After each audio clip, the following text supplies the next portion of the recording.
The morning sun bathes the grand estate in light, signaling the start of a pivotal day within the mansion. Warm sunlight and a gentle breeze filter through the window as a black-haired woman stretches comfortably in her bed. She wakes feeling unusually refreshed, possessed by the sudden conviction that today, everything in life will finally go her way. Dressed in a sophisticated purple gown, the black-haired lady moves with purpose past her bowing household staff. In the quiet of a lavish office, she sits across from the blonde-haired Euclid, who appears somber and incredibly tense. The blonde-haired man, Euclid, breaks the silence by unexpectedly requesting a divorce from his stunned wife, Evgenia Rudian. A soft tap sounds as she sets her teacup down with a heavy sigh, processing his shocking legal demand. Euclid flinches under her intense gaze, his green eyes filled with visible anxiety as he awaits her inevitable reaction.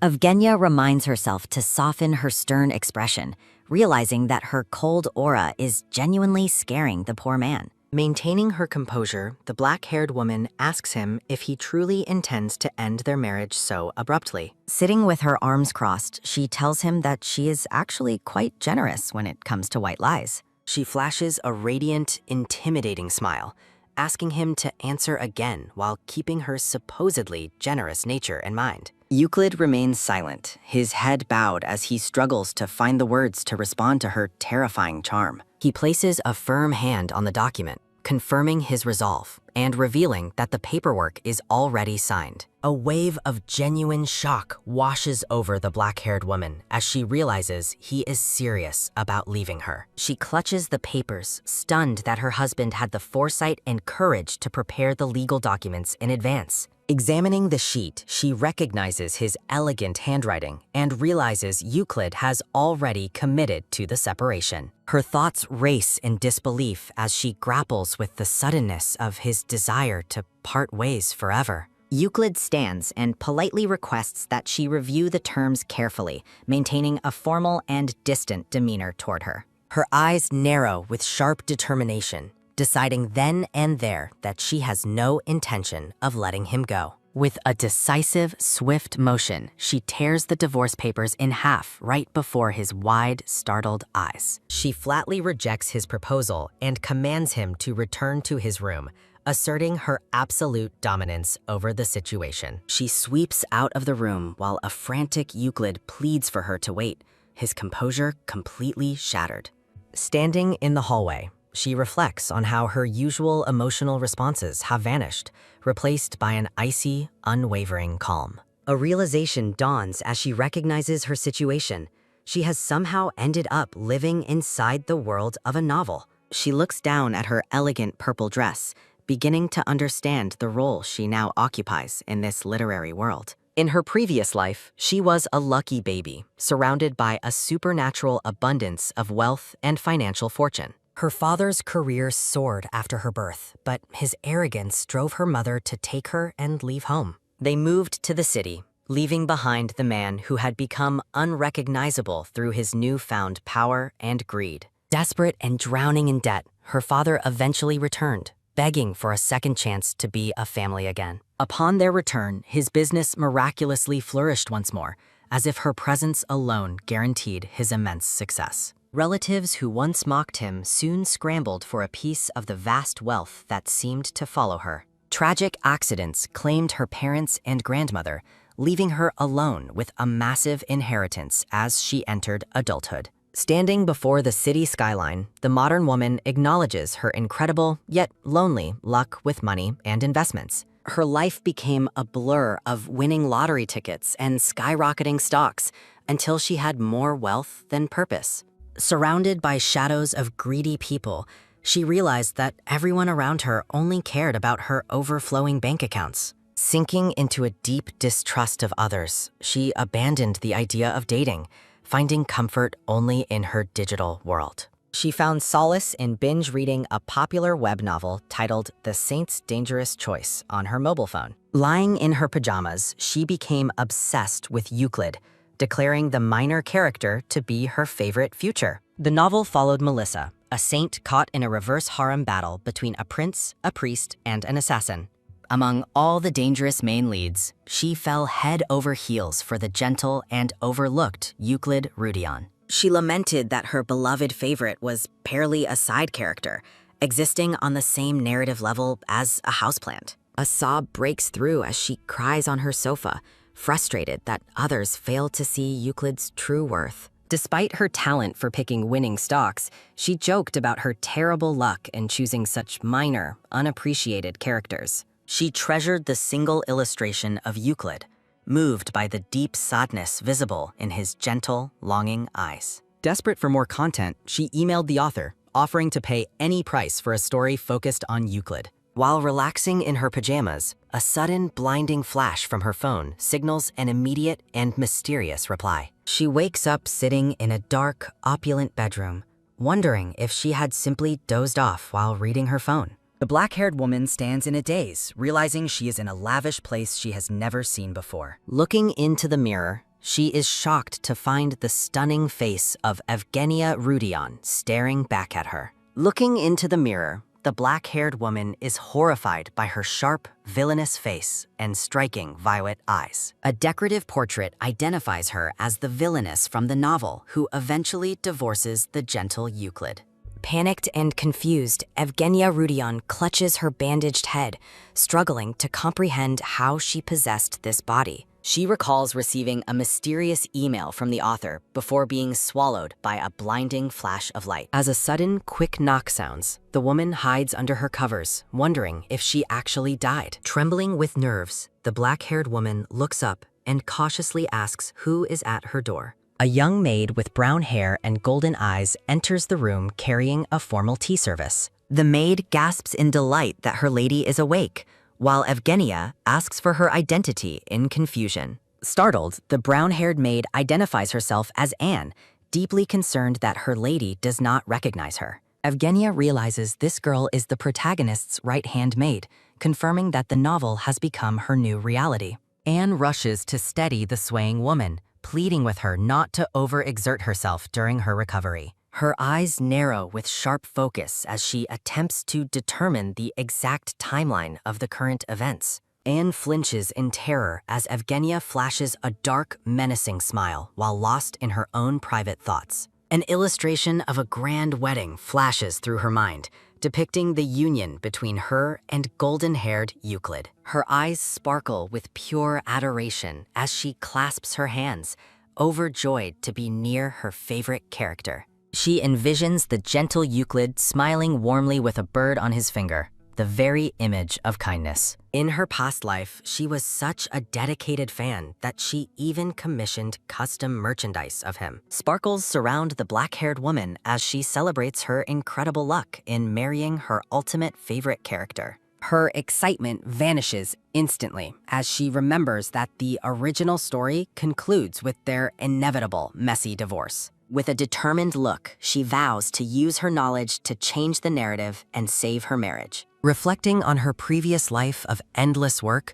she views this as a once-in-a-lifetime chance for true happiness. A beautiful vision of their wedding day fuels her resolve to keep Euclid by her side forever. Sinking into deep thought, she decides that her first priority must be identifying the current point in time. Evgenia asks Anne about the cause of her head injury, leaving the maid shocked by her memory loss. Anne reports that the Crown Prince recently sent a proposal letter to the novel's main heroine, Melissa. She realizes that the story is still in its early stages, before her character begins tormenting poor Melissa. Anne hesitates, explaining that hearing the news of the prince's letter caused the lady to react quite violently. The maid reveals that Evgenia was so enraged that she actually slammed her head into a stone wall. Horrified, the black-haired woman realizes the original villainess was far more reckless and unhinged than she ever imagined. She clutches her face in shame, wondering how she will ever live down such an embarrassing public outburst. Imagining the scene of her own tantrum, she laments the impulsive and self-destructive nature of the original Evgenia. She realizes that her terrible reputation might actually help her get the crown prince to despise her completely. Standing up with renewed purpose, the black-haired woman announces her immediate intention to speak with the Duke. She heads for the door to renounce her obsession with the prince, ignoring Anne's frantic pleas to wait. A sharp, metallic clank sounds as guards cross their spears, blocking her exit with a threatening, sudden motion. The woman freezes in place, her face turning pale with absolute terror as she stares at the blades. She collapses in fear, covering her eyes while Anne furiously demands the guards lower their weapons immediately. Evgenia realizes her severe ichnophobia from her previous life has unfortunately followed her into this new world. Her eyes widen in realization as she processes the guard's statement about her not being allowed to leave. The sight of the armed guards flanking her bedroom door confirms her suspicion that she is being confined. Anne apologizes for her silence, explaining that the Duke ordered her to be placed under strict, immediate discipline. Sitting on her bed, Evgenia calmly requests that Anne arrange a formal audience with her father regardless. Anne is stunned by the word father, as the original lady never referred to the Duke so affectionately. Evgenia scoffs at the Duke's absence, noting he hasn't even visited her since she collapsed from her injury. Anne desperately attempts to defend the Duke, insisting that he was actually quite shaken by the lady's accident. Her expression remains icy as Anne explains that the Duke had to leave for the north on business. The maid's mention of the person in the basement causes a sudden, chilling shift in the room's atmosphere. Sitting alone in the dark room, Evgenia ponders the identity of the mysterious individual hidden away downstairs. Anne reveals that Melissa has been secretly visiting the basement prisoner to provide him with food and care. The black-haired woman looks away in shock as Anne admits to knowingly ignoring Melissa's secret, forbidden actions. Panic strikes as she suddenly remembers the mysterious prisoner still locked deep within the mansion's basement. Abandoning her recovery, she urgently commands Anne to fetch a rope for her secret mission. A sudden, sharp snatch sounds as she grips the rope, determined to escape her room. With Anne's terrified assistance, she clumsily scales down the mansion walls under the cover of night. While Chibi Anne wails in concern, Chibi Evgenia offers a confident smile and promises a swift return. A sudden, sharp clack of her high heel sounds against the stone, highlighting her stubborn commitment to fashion. She carefully adjusts her footing, praying that she hasn't already committed irreversible atrocities against the prisoner. Landing with a soft thud, she stands alone in the moonlight, determined to fix the story's trajectory. She wipes sweat from her brow, finding strength in her dream of eventually marrying her favorite character. Anne waves frantically from the balcony, her voice echoing with desperate pleas for her lady to remain safe. A sudden, cold breeze causes her to shiver as she navigates the silent, moonlit grounds toward the annex. The scene shifts to the imposing annex building, its dark windows hiding the secrets of the dungeon below. Standing before the looming structure, she notes that the current guard patrol timing is perfectly in her favor. Hiding behind a tree, she gasps in panic, terrified the prisoner might have escaped before she could intervene. She recalls Melissa, the novel's gentle blonde heroine, whose kindness sets the entire plot into motion. Memories of Melissa secretly providing food and medicine to the captive Richard flash through her mind. She laments her timing, wishing she had possessed Evgenia earlier to prevent the suffering Richard endured.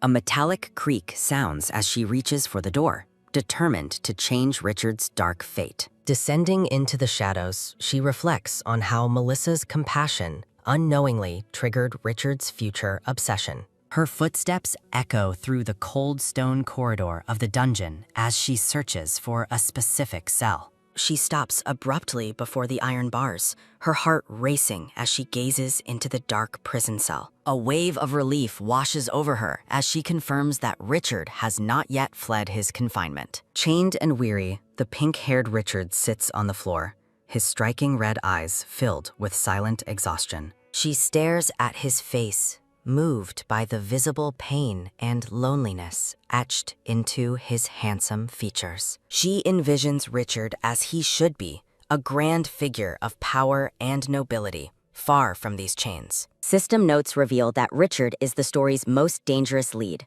a man with twisted, stunted emotions. She remembers how Melissa's secret gifts of bread became the only source of warmth in Richard's cold life. This simple act of kindness was the catalyst that taught the broken man the meaning of love. The vision shifts to a darker future, where Richard's gratitude transforms into a terrifying, vengeful obsession. Richard's piercing gaze promises a future of kidnap and imprisonment if the original story remains unchanged. Gazing at the real Richard, she is struck by how he exceeds every illustration in beauty and presence. She stands before the bars, admiring his baby deer eyes and understanding why readers adored him so much. Richard looks up with a start, his red eyes reflecting genuine concern for her instead of expected hatred. Confused by his gentle reaction, she wonders why the man she supposedly tortured seems worried about her. An intense close-up reveals his vibrant red eyes staring directly at her like she is his greatest enemy. She breathes a sigh of relief upon seeing his eyes are still intact, unharmed by the original Villainess. Horrific memories surface of the original Evgenia planning to gouge out Richard's eyes in a fit of rage. Stealing her resolve, she decides to free him now to prevent the monster he is destined to become. She notices a mysterious red mark on the back of his hand as he grips the prison bars. Reaching out, she hesitates, terrified that releasing him might only lead to her own swift and certain death. She touches the magic bracelet Anne provided, a small comfort against the danger she is about to face. Richard stares up at her from the shadows, his expression unreadable behind his messy pink hair. With a sharp, authoritative tone, she commands the prisoner to step out from his dark cell. She presents a heavy iron ring of keys, instructing Richard to finally unlock his own shackles. A sudden metallic clink sounds as the keys slip from her hands, landing near Richard's feet. Chibi Evgenia recoils in horror, realizing her accidental harshness makes her seem like the original Villainess. Richard remains eerily silent, his face obscured by shadow as he processes her unexpected offer of freedom. A sharp, heavy clack echoes through the cell as Richard begins the process of unlocking his chains. While he works on the shackles, she decides to search for any belongings he might have had. She moves toward a nearby wooden box, hoping to restore more than just his physical freedom. Checking a wooden chest, Evgenia successfully finds a set of clothes and confirms she has unlocked Richard's shackles. Chibi Evgenia forcefully shoves the clothes and a heavy pouch at Chibi Richard, insisting he take them all. Now dressed in a dark traveling cloak, Richard holds the pouch of gold while Evgenia celebrates her successful mission. Evgenia looks Richard in the eye, firmly telling the pink-haired boy that he is finally a free man. Richard flinches in shock as the lady bluntly commands him to go, her tone unexpectedly harsh and final. Confused by Richard's distressed expression, Evgenia wonders if the boy expects a formal apology for his past suffering. Standing before the bars of his cell, the black-haired woman offers a sincere apology for everything the original Villainess did. She acknowledges that her sudden change of heart probably sounds suspicious and utterly ridiculous to the traumatized prisoner. Richard stares at her, stunned, as she expresses genuine remorse for buying him and locking him in the basement. A sudden, sharp clink sounds as Richard grips the pouch, which Evgenia explains contains enough gold and jewels for him. She encourages him to use the money to settle down comfortably elsewhere, away from the cruelty of this mansion. Evgenia offers a gentle smile, reaffirming that Richard is truly free to leave his dark past behind forever. Gripping the pouch with his marked hand, Richard remains silent while Evgenia worries about providing him with medicine later. The pink-haired boy looks away, his voice trembling as he asks why he is being forced to leave. Tears stream down Richard's face as he desperately begs the lady to let him stay by her side. Evgenia is completely bewildered when the prisoner suddenly collapses to his knees, crying out for her in desperation. Sobbing, Richard asks if he is being thrown out because he failed to address her as his master. His hands shake as he clutches at her dress, terrified that he is being discarded like a broken tool. Crying hysterically, Richard admits to his supposed mistakes and pleads with Evgenia not to abandon him in the night. Looking at the weeping boy, she reflects that Richard is only 18, far younger and more vulnerable than expected. She realizes that for someone raised as a slave, the prospect of freedom feels more like a cruel rejection. Richard continues to cry for a long time until Evgenia's silence finally forces him to accept her decision. Resigned and broken, the boy finally turns and walks alone through the moonlit trees away from the dungeon annex. Watching his retreating figure, Evgenia feels an unexpected pang of guilt despite having given him his freedom. Chibi Evgenia compares the weeping Richard to a pathetic, abandoned puppy, a far cry from his future master assassin persona. Re-entering the main mansion, she tries to justify her choice, knowing she cannot keep him merely out of pity. She envisions Richard's destined future as the ruthless leader of an assassin guild, a path fueled by his deep-seated vengeance. A metallic creak sounds as Evgenia slips back inside the heavy mansion doors, hoping her absence went unnoticed. She tiptoes through the silent, moonlit grand hall, unaware of a tall, dark figure watching her from the shadows. A sudden, sharp "hey" calls out to her, freezing Evgenia in place as her face pales with absolute dread. Heart racing, she realizes she has been caught by a man in a formal blue and gold knight's uniform. Panic consumes her as she realizes that being caught outside her room could lead to severe, immediate trouble. Turning to face her pursuer, Evgenia is struck by the man's familiar face, realizing he looks remarkably like herself. A vision confirms that the black-haired man with piercing blue eyes is indeed a high-ranking Basilian royal knight.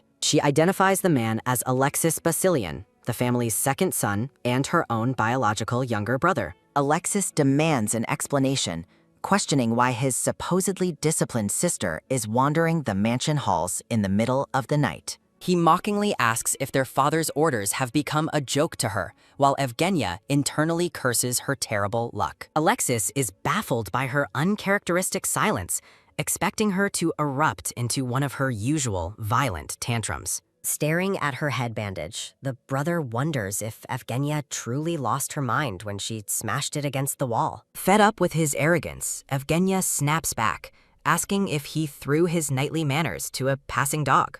Alexis flinches in visible shock when his sister sharply questions if that is how he should speak to his elder. Stuttering and confused, the young knight asks what she thinks she is doing by calling herself his sister. He stares at her with a mix of suspicion and disbelief, clearly rattled by her sudden change in demeanor. Alexis continues to question her, his expression hard as he struggles to process his sister's bizarrely polite behavior. Evgenia recalls that in the past, Alexis used to despise it whenever anyone referred to her as his older sister. Chibi Alexis and Evgenia bicker loudly, with him insisting that she must have permanent brain damage from her accident.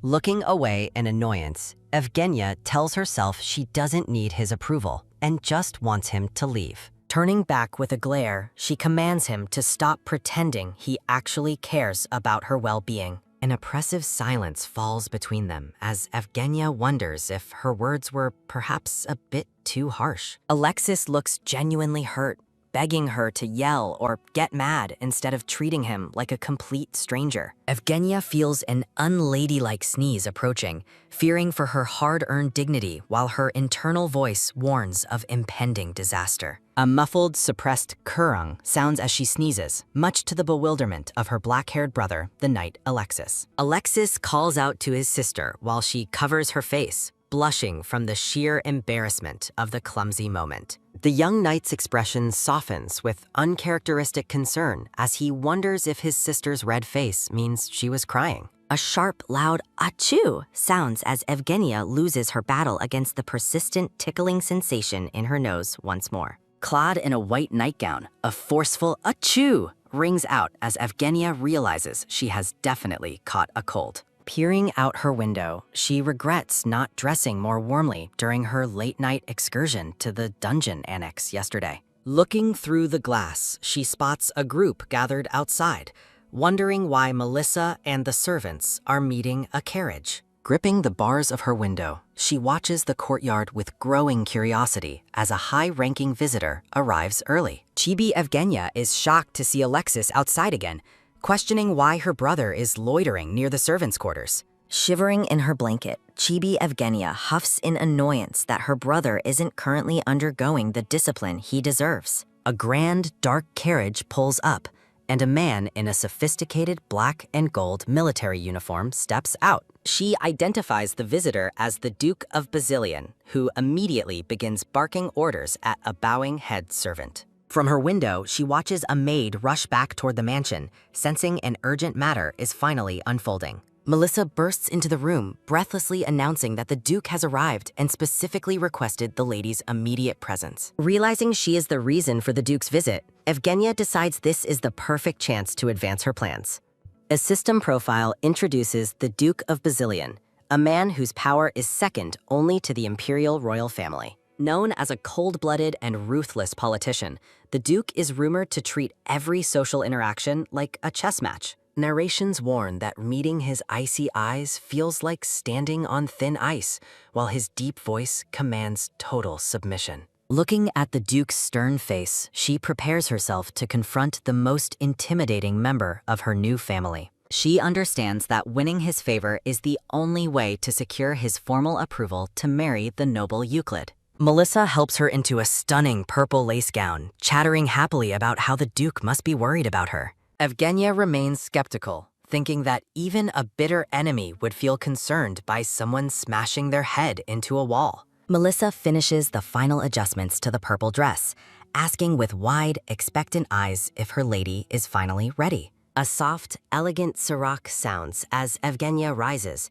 her gown shimmering with a newfound resolve to face the Duke. Despite her maid's concerns about her fever, Evgenia grips the door handle and insists on meeting her father right now. Stepping into the hall, she stops before a young, brown-haired knight who is standing guard with a long, ceremonial spear. Recognizing the knight she previously intimidated, she realizes she must silence him properly to keep her secret dungeon visit hidden. With an authoritative air, the black-haired lady asks the trembling guard for his full name to seal their silent pact. Stuttering in terror, the knight identifies himself as Gressel Fion, a name that seems strangely familiar to the transmigrated lady. She offers a chillingly sweet smile, promising to tell the Duke that Gressel stood guard outside her room all night. A sharp, crisp pot sounds as the terrified knight salutes, his face a blur of frantic relief and absolute obedience. As they walk away, Melissa playfully asks her lady if she has developed a secret crush on the nervous young knight.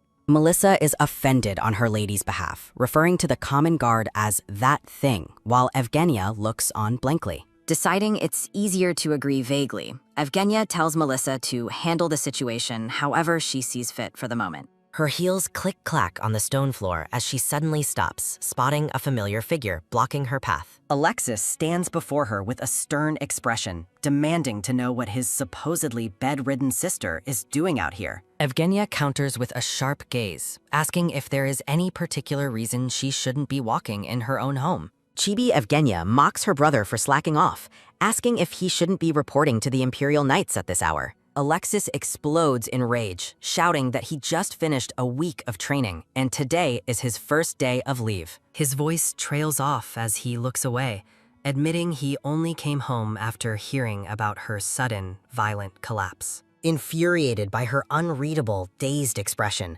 Alexis yells at her to stop making that ridiculous face during their serious argument. He points a finger at her, warning her to stay quiet about his own activities since she also wandered off alone. A chilling, oppressive aura fills the hall as a tall, dark-haired man appears silently behind the bickering, unaware siblings. Alexis freezes and immediately stammers "Big Brother" as the newcomer issues a single, low-voiced command for him to be quiet. Listening to Alexis's terrified reaction, Evgenia realizes this imposing man must be the first son of the Basilian household. A formal introduction confirms the man is Liehart Basilian, the eldest son and heir to the Duke's immense power. A sharp quag sounds as she tightly grips her dress, sensing an unsettling, dark energy radiating from the stoic Leehart. Despite lacking the original Villainess's memories, she is struck by a wave of vivid, instinctive emotions directed at the man. Leehart dismisses their presence with a cold profile view glare, leaving Evgenia with a lingering, sour sense of intense displeasure. Evgenia stares downward with an icy gaze, finding it hard to contain her growing irritation upon seeing Sionel. Sionel narrows his eyes with suspicion, questioning why the black-haired lady has appeared despite the standing confinement order. Maintaining a calm composure, Evgenia states that she has come to discuss an urgent and important matter with her father. Sionel is left reeling in shock as a sudden thud echoes, questioning the boldness of his sister's unexpected demand. As Sionel protests her presence, a commanding voice from within the office grants Evgenia permission to enter the room. Inside the grand office, the Duke sits at his desk, his voice cold and authoritative as he addresses his children. The brown-haired Duke gazes forward with a stern, tired expression, his military uniform reflecting his high and rigid status. With a piercing look, the Duke commands his daughter to approach, reminding her that he gave the order himself. Evgenia stands tensely between the men, the atmosphere in the room thick with silence and her own mounting internal pressure. As her heels click-clack across the floor, Evgenia fears the Duke is even more terrifying than the novel described. The black-haired lady feels a sting of injustice, wondering why she must suffer for the past tantrums of her predecessor. The Duke suddenly pauses as he looks at his daughter, his stern demeanor flickering with a moment of visible hesitation. Crystal-clear tears fall from Evgenia's purple eyes as she looks at her father, her silent sorrow filling the ornate room. Horror washes over the Duke's face as he shouts his daughter's name,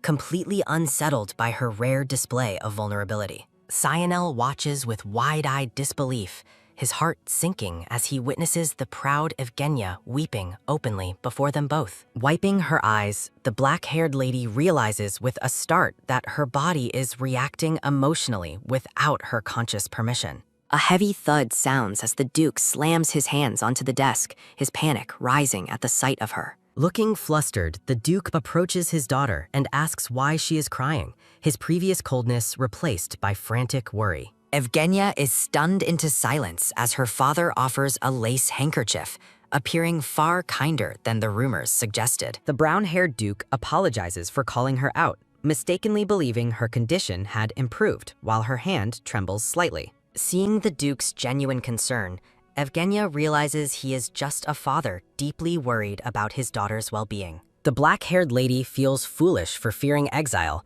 realizing she may have fundamentally misunderstood her father's true character and feelings. Looking at the luxurious room, Evgenia resolves that she must discuss her marriage to finally meet her beloved Euclid.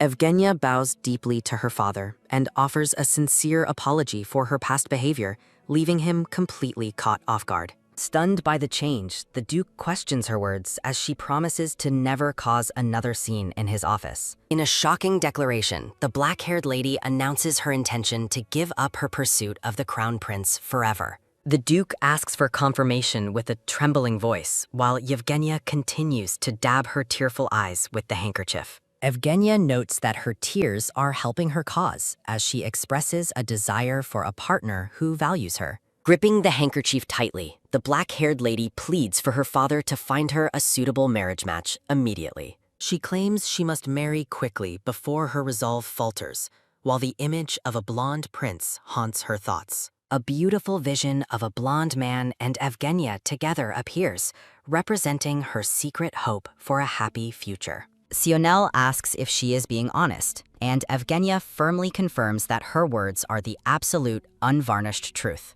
The siblings stand in silence, the weight of her life-altering request hanging heavily between them in the sunlit room. Evgenia tells them she trusts their judgment, though a chibi thought bubble notes their obvious and lingering skepticism of her. She adds a sense of urgency, stating she wishes to be married before the crown prince's own wedding ceremony occurs. Imagining a peaceful life with her bias, Evgenia expresses her desperate need to leave the capital and start anew. The Duke appears overwhelmed and sweaty, while Evgenia worries that her groom might be changed to someone she doesn't want. Smiling softly, the black-haired lady reaffirms her trust in her father, but insists on maintaining her high noble status. The Duke reassures her with pride, declaring that no matter what happens, she will always be a Basilian lady. A close-up reveals the Duke's contemplative expression as he considers the gravity of his daughter's sudden and dramatic request. In a chibi moment, the Duke promises to choose a match fitting her station, and a relieved Yevgenia exhales. Turning to leave, the black-haired lady notes she has said everything necessary and prepares to return to her room. Hoping to secure her victory, Evgenia stops and calls out to her father using the endearing term Dad. A soft rustle sounds as her black hair flows beautifully among white roses, her expression delicate as she looks back once more. The Duke stands completely paralyzed as he watches his daughter, the unexpected name she called him, echoing in the silent office. A look of intense shock and confusion remains on the Duke's face while he tries to process the sudden change in his daughter. With a swift whoosh, Evgenia turns to walk away with confidence, believing her plan to secure her father's favor succeeded perfectly. Her victory is short-lived as her vision suddenly begins to swirl and blur, the world spinning out of her control. Evgenia collapses violently to the floor while the Duke's frantic, terrified scream for her echoes throughout the grand room. Darkness enshrouds the scene as panicked voices scream for a physician to attend to the fallen and unconscious Duchess immediately. Leehart checks the feverish Evgenia's forehead, ordering others to move aside as he realizes how sick she truly is. Panic ensues in the bedroom as Duke Basilian and his sons gather around, frantically demanding a physician for the lady. A physician carefully examines the bedridden Evgenia with a stethoscope, confirming she has developed a significant cold. The doctor advises Duke Basilian and Linhart to let her rest, prescribing medicine to ensure a smooth recovery. Chibi Duke Basilian explodes in a fit of angry confusion, questioning how his daughter caught a cold while isolated. The Duke remains suspicious, though the physician insists her condition isn't caused by her earlier self-inflicted head injury. Sweating and weakened, Evgenia rests while the physician notes that her body and mind have been severely drained. Duke Basilian shouts in frustration, blaming his own absence for his daughter's worsening condition and perceived abandonment.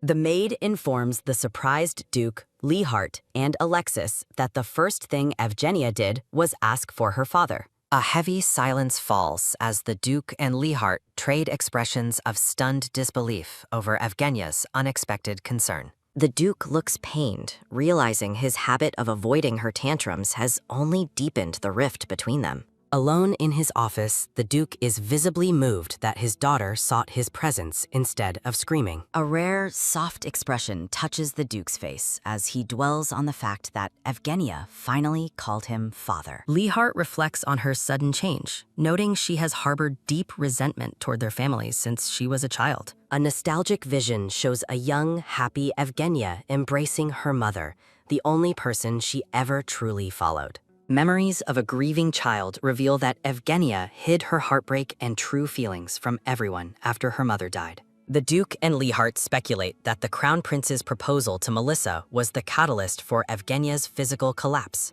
Infuriated, the Duke defends Evgenia's worth as a noblewoman, despite the obsessive behavior she previously displayed toward the prince. Leehart suggests that the current situation provides the perfect opportunity to proceed with the planned marriage for the family's benefit. Looking stoic and determined, Leehart prepares to navigate the complicated politics surrounding his sister's future. Leehart warns his father that Evgenia is notoriously fickle and might retract her consent for the Rudion marriage at any moment. The Duke agrees that securing a strong alliance with House Rudion is the best way to stabilize their family's standing. Somewhere distant, the blonde Euclid Rudion sits amidst cherry blossoms, diligently writing with a black quill. A frustrated shout, "Baruch!"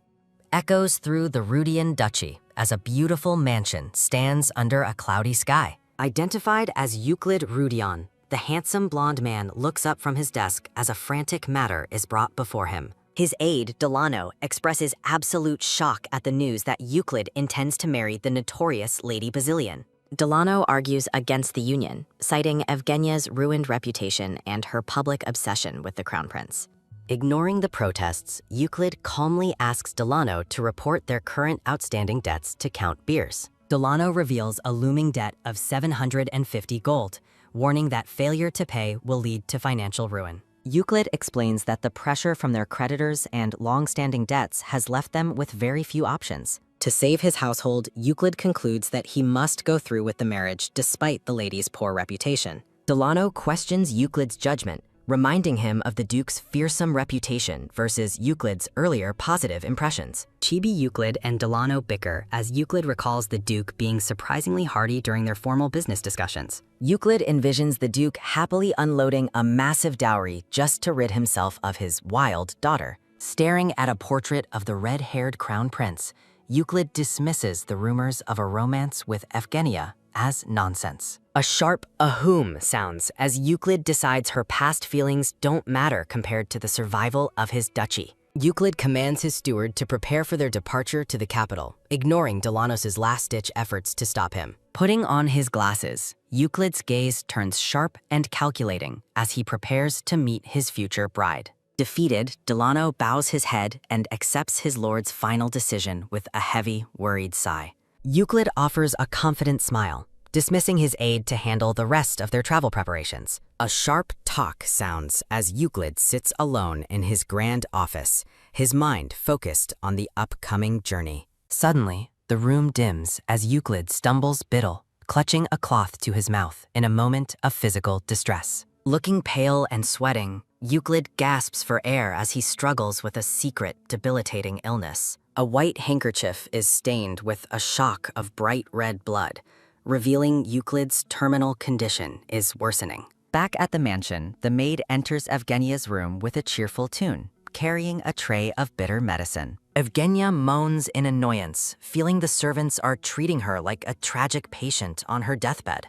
Addressing her maid as Anne, Evgenia insists she doesn't need to be watched so closely while taking her medicine. Drinking the bitter brew, Evgenia realizes her family's overprotective behavior stems from her recent collapse and suicide attempt. She imagines her father and brothers hovering over her, their shouting voices calling her scrawny and weak. Evgenia wakes fully, staring at the gathered men with a look of pure exasperation, wondering what they are all doing.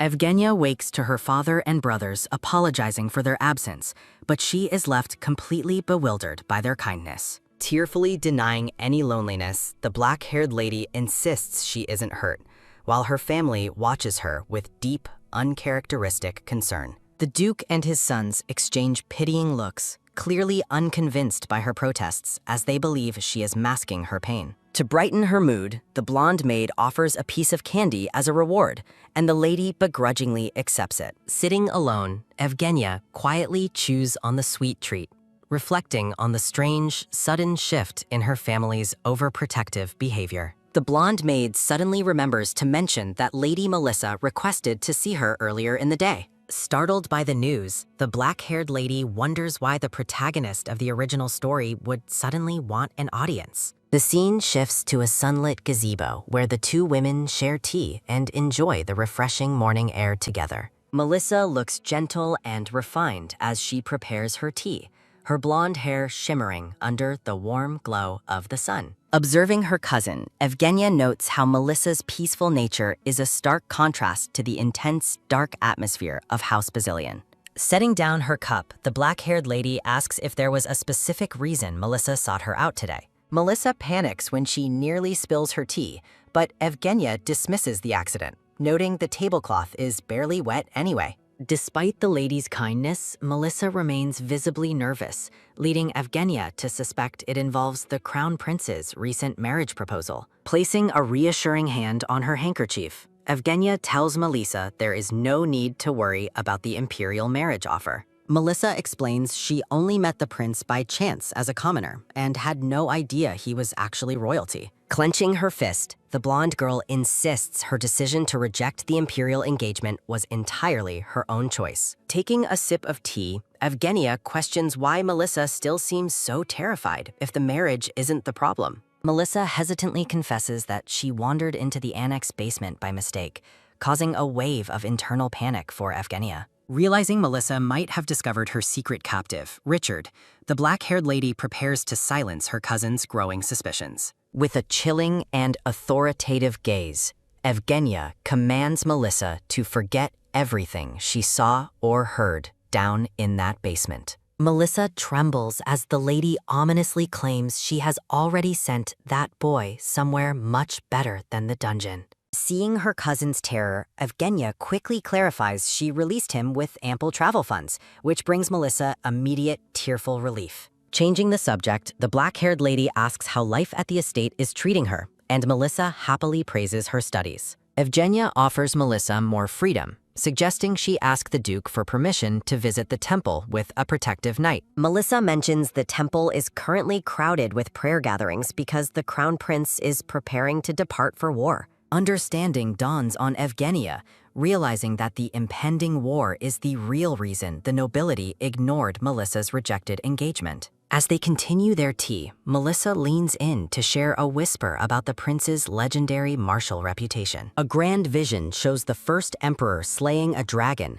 a legacy of power that supposedly flows through the current prince. Their peaceful afternoon is interrupted as the blonde maid rushes toward the gazebo, shouting for her lady in a panic. Evgenia freezes mid-gesture, her expression souring as she senses an unwelcome presence approaching the garden. The maid announces an unexpected guest, and the black-haired lady realizes the crown prince has arrived to see them. A close-up reveals a man with reddish-brown hair calmly drinking tea, his expression masked by the ornate cup. Resting his chin on his hand, the handsome red-haired man looks incredibly arrogant in his fur-lined royal attire. A formal introduction identifies him as Kaide Ilios, the crown prince and a major male lead in the original story. Standing at the door, Evgenia hesitates, dreading the sudden confrontation with the man she once obsessively pursued. A glowing purple crown symbol appears as the prince smiles, his presence filling the room with an oppressive, dark energy. Kaide looks directly at Evgenia with a smug expression, asking if she truly missed him that much. Despite his handsome appearance, the black-haired lady finds her heart cold, feeling only a deep sense of anger and hatred. Evgenia offers a stiff, formal greeting, realizing the original lady's twisted love for him has finally died. The red-haired prince leans forward, his gaze sharp and calculating as he studies his supposedly heartbroken former admirer. Kaide mocks her suicide attempt, asking if she truly rammed her head into a wall because of his proposal to Melissa. Evgenia coldly tells him not to concern himself, but the prince persists, claiming her self-harm was blamed on him. When he mentions her recent strange behavior, the black-haired lady sharply retorts that she has simply come to her senses. Kaide looks visibly annoyed, his brow furrowing as he questions the validity of her sudden change in personality. Firmly declaring her independence, Evgenia states she has let go of her feelings and plans to marry someone else entirely. Kaide looms over her, his shadow dark and imposing as he demands to know if she's really leaving him.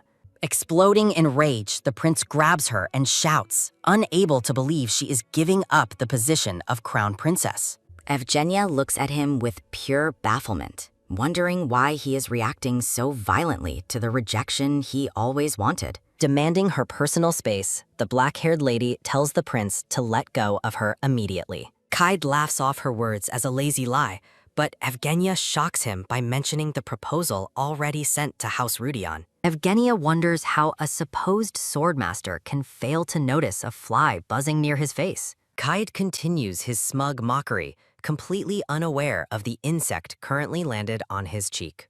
The black-haired lady grows increasingly irritated, her concentration shattered by the fly's presence on the prince. Chibi Evgenia shouts in a bubble, frustrated that Kaide hasn't noticed the insect near his head. Clenching her fist, Evgenia's patience reaches its limit as the fly continues to get on her nerves. Kaid leans forward, still wearing an arrogant smile, while the insect remains perched on his chin. When the prince offers to accept her as a mistress, Evgenia suddenly swings her hand toward him. A heavy, frozen silence fills the room as both figures stand motionless after the unexpected physical contact. A chibi version of the black-haired lady looks horrified and panicked by her own impulsive, violent outburst. Staring with a red mark on his face, the prince demands an explanation for the shocking slap. Evgenia looks deeply flustered, realizing she just struck royalty while being caught up in her own irritation. Flashbacks depict the original lady's past obsessive behaviors,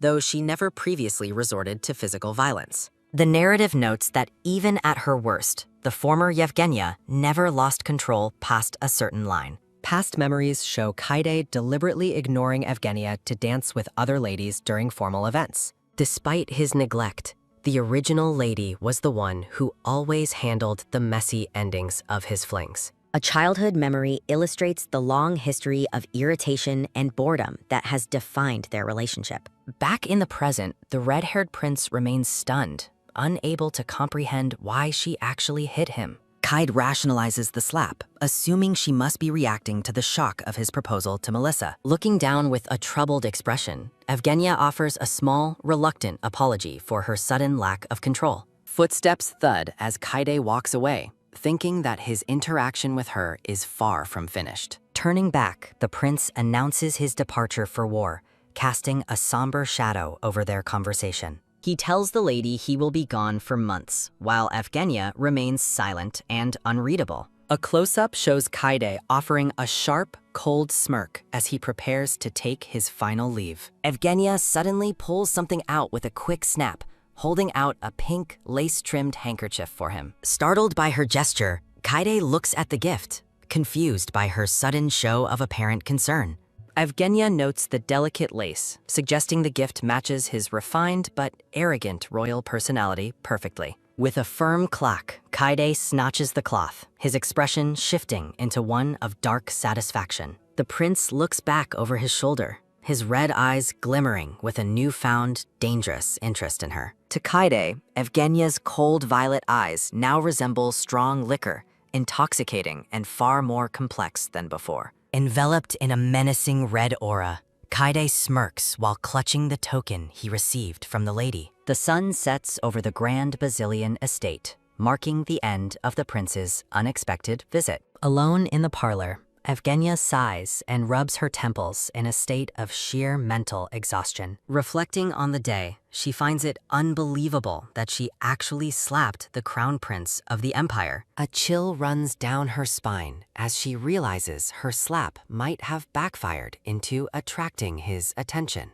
Panicking, Chibi Evgenia worries that she mistakenly gave him Melissa's handkerchief instead of her own. Stretching his arms with a groan, the brown-haired brother Alexis looks forward to a quiet dinner and rest. Opening the double doors with a thud, Alexis stops in shock at the sight of his sister. The Duke and his sons are speechless as Evgenia breaks tradition to join them at the dining table. Calmly cutting her steak, Evgenia questions why this simple act of a family dinner is so surprising. A small flashback shows the Duke and Melissa's disbelief when Evgenia first proposed eating together earlier. Setting down his fork with a clink, the Duke brings up the Crown Prince's earlier visit to them. His face darkening with paternal concern, the Duke asks if the prince blamed her for Melissa's rejection. Hesitating slightly, Evgenia reassures her father that the prince didn't scold her or cause a major scene. She expresses confusion over how the prince knew about her previous disgraceful behavior at the estate. The Duke's aura flares with purple rage as he demands to know who dared gossip about his daughter. Evgenia mentions the prince's insulting offer to make her his mistress, feeling the weight of the disrespect. Exploding in fury with a sudden roar, the Duke's sons shout in outrage over the prince's blatant insult. One brother declares the prince's words a direct and unforgivable attack on the honor of House Basilian. The Duke resolves to lodge a formal complaint, leaving Evgenia worried that the situation is escalating too far. Wiping her mouth, Evgenia tries to settle them, hinting that she already gave the prince a piece of her mind. Evgenia stuns the family at dinner by calmly admitting she slapped the crown prince earlier that afternoon. Her brown-haired brother, Alexis, reacts with explosive shock, unable to believe his sister actually struck royalty. While Evgenia apologizes for her lack of control, the Duke surprisingly praises her for standing her ground. The Duke laughs, dismissing the slap's impact on a swordmaster, while Evgenia recalls targeting a literal bug. Setting the past aside, the black-haired lady expresses her firm desire to get married as soon as possible. The Duke explains her urgent request is exactly why he summoned her to join them for dinner. Bathed in a warm, golden glow, Evgenia feels an overwhelming sense of relief that the moment has arrived. A tense close-up shows the lady swallowing hard, her composure wavering as the reality of her plan settles. The Duke reassures her that any man would want her, while Evgenia imagines a tiny, adorable groom. As dinner is served, the Duke notes that House Rudion's response arrived slowly via a standard carriage. Determined to help his daughter's prospective house, the Duke plans to send magic carriages and stones as gifts. Evgenia asks her father to send one carriage ahead and prepare for her eventual move to the capital. The Duke praises her meticulous nature, noting she even handpicked the knight who will accompany her after marriage. A memory of a brown-haired knight appears, and Evgenia confirms he left a very positive impression on her. Evgenia realizes the maid, Anne, handled the knight selection, while the Duke suggests delaying the wedding for a year. Envisioning a grand wedding, the lady rejects the delay,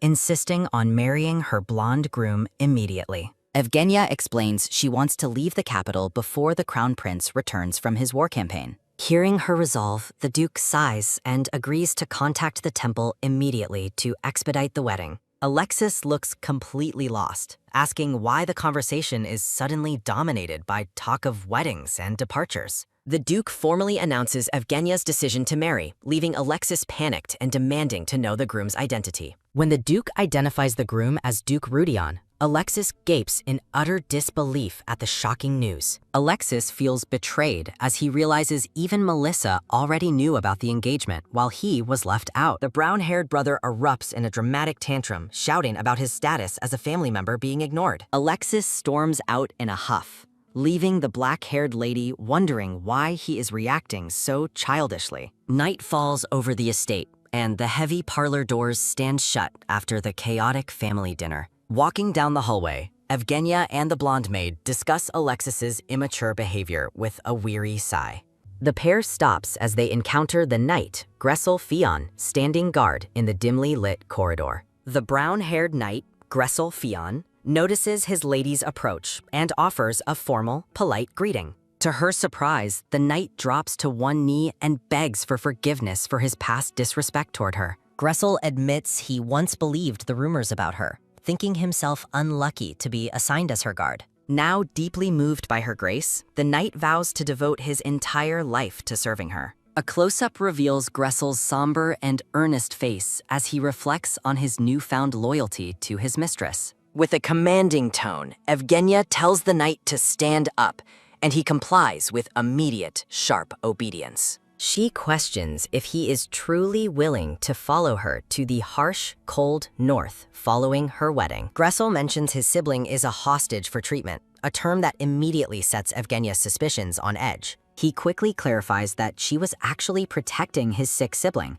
a realization that leaves him visibly moved. Flustered by the knight's excessive emotional outburst, the black-haired lady tells him to leave for the night. Later in the parlor, Evgenia reflects on her luck in gaining such a loyal guard out of nowhere. She realizes that the blonde maid, Anne, is far more capable than she previously imagined. Staring into her tea, she wonders if the original lady was truly as villainous as the story claimed. Evgenia asks Anne if she finds her sudden change in heart and marriage plans to be strange. Anne offers a bright, radiant smile, stating that her loyalty to her lady was pledged long ago. Evgenia smiles softly, knowing everything changed simply because the soul inside her body is no longer the same. A chibi version of the maid cheers for the marriage as the scene transitions to a dark night. A man lies on the floor in a dark room, gasping in agony as he clutches his head. Kneeling before a statue, the man begs for death, his desperate plea echoing through the silent, cold cathedral. The man, a silver-haired priest, wonders if helping Lady Bazillion will finally bring him the relief he seeks. Another man approaches the silver-haired priest, warning him that his endless all-night prayers will lead to collapse. The priest's companion notes his strong character, looking with deep concern at the exhausted, sweat-drenched man. The narrative identifies the haunted, worn-down man as High Priest Damien, a key figure in the unfolding drama. Damien, the silver-haired high priest, visits his companion late at night to deliver an urgent, mysterious report. Narrator text explains that Evgenia's new groom is surprisingly not the crown prince, defying her well-known obsession. The long-haired man gasps in shock as Damien reveals his intentions regarding the upcoming unexpected Bazillion wedding. Walking through the cathedral, the silver-haired Damien announces he will personally preside over the lady's wedding ceremony. Damien clutches his pendant with a somber, determined look, fixated on personally overseeing the union of House Bazillion. A bright morning sun rises over the grand Bazillion estate, signaling the start of a busy new day. Tension hangs heavy in the parlor as Alexis and Evgenia sit in an awkward, brooding silence together. Alexis explodes in frustration, shouting at his sister for glaring at him, though she remains calm and collected. Weary from the conflict, Evgenia notes that her brother is still sulking over her sudden engagement news. A chibi version of Alexis buries his face in a pillow, grumbling childishly about being ignored by family. Despite the friction, Evgenia hopes to mend their relationship and enjoy some family harmony before her wedding. Sitting across from her brother, Evgenia points out his impending departure for war and his unnecessary grumpy brooding. Alexis asks why her treatment of him has shifted so drastically, catching the black-haired lady completely off guard. Hugging his pillow tight, Alexis complains that he was never allowed to call her by the familiar title, Nuna. Evgenia looks away, haunted by a past she doesn't fully understand as she reflects on her old self. A painful memory shows a young Alexis offering flowers to a cold, distant, and remarkably cruel child Evgenia. In the flashback, the young lady harshly forbids her brother from ever addressing her with any affection. With a cruel slap, the young Evgenia knocks the bouquet out of her brother's hands without a second thought. The discarded flowers lie on the ground as the young boy gasps, his heart broken by her coldness. Present-day Evgenia realizes how brutally cold the original lady was toward her own adoring younger flesh and blood. Looking at her reflection, she wonders what drove the original Evgenia to be so hateful toward her brother. Breaking the cycle, Evgenia gently gives Alexis permission to call her Nuna from this moment forward. Alexis reacts with suspicious shock, prompting Evgenia to snap back at his dramatic and ungrateful attitude. Sighing at his grumbling, the lady realizes that even kindness is met with a tantrum from her brother. Evgenia tells him to drop the subject, while Alexis peeks over his pillow with a lingering sense of disbelief. Alexis shyly asks if he can visit her at Rudion's castle after he safely returns from his campaign. Panicking at the mention of danger, Evgenia scolds him for jinxing his return, while Alexis pushes for an invite. Softening her stance, she formally agrees to let him visit her new home in the snowy, distant north. Evgenia warns him not to sulk about her absence, as Alexis brings up her gift to a total stranger. With a swift snap, Evgenia produces a white handkerchief and offers it directly to her stunned, brown-haired brother. A playful smirk touches the lady's lips as she asks if his wounded pride is finally satisfied. Alexis stares at the gift in awe, his eyes shimmering as he touches the delicate, lace-trimmed fabric. A radiant, joyful smile breaks across the brother's face, his resentment melting away in an instant. Seeing his genuine happiness, Evgenia offers a small, warm smile of her own, finally bridging the gap. The scene shifts to 3 days later as life continues in the bustling, sun-drenched capital city. A luxurious, magic carriage thuds through the streets, carrying the prospective groom toward his bride's estate. Inside, the blonde-haired Euclid Rudion reviews papers while expressing gratitude for the Basilian family's incredible generosity. Euclid's brown-haired vassal crosses his arms, deeply suspicious that the Basilians are hiding a dark, secret scheme. The vassal whispers about the double dowry, but the calm, blonde-haired Euclid remains focused on his documents. Looking through his spectacles, Euclid wonders if the lady's sudden haste is simply born from a devout nature. He suggests she wants a quiet wedding, but his vassal finds the timing far too convenient to be true. Euclid fixes a sharp look on his companion, asking him to clarify the source of his intense doubts. The brown-haired man insists there must be a pressing reason behind her urgent desire to marry right away. Euclid's eyes darken with cold authority as he warns his vassal that he will hear no more insults. Realizing he crossed a line, the man bows his head in a hasty, fearful apology to his lord. The carriage thuds to a halt at the Basilian estate, arriving under a clear, sparkling blue sky. Maids whisper amongst themselves, baffled by Lady Evgenia's uncharacteristically nervous behavior and unusually heavy makeup. Euclid steps gracefully out of the carriage, his arrival marked by the soft thud of his boots.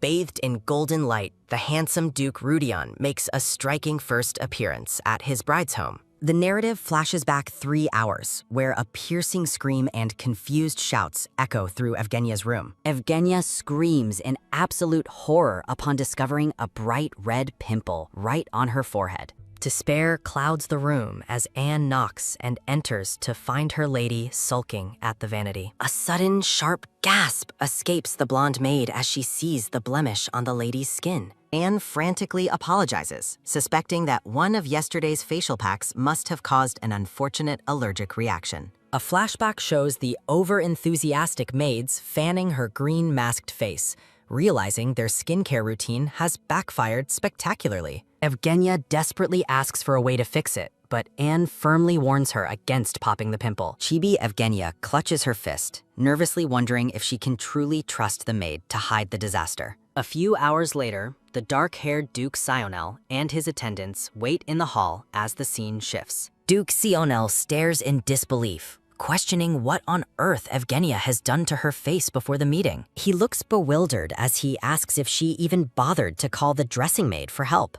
Sionel decides they must leave to spite her look, as the staff whispers about her bizarre new style choice. Close up on the lady's heavy makeup as she wonders why everyone is reacting so strangely to Anne's work. A grand white carriage stands ready in the lush gardens of the estate under the bright morning sun.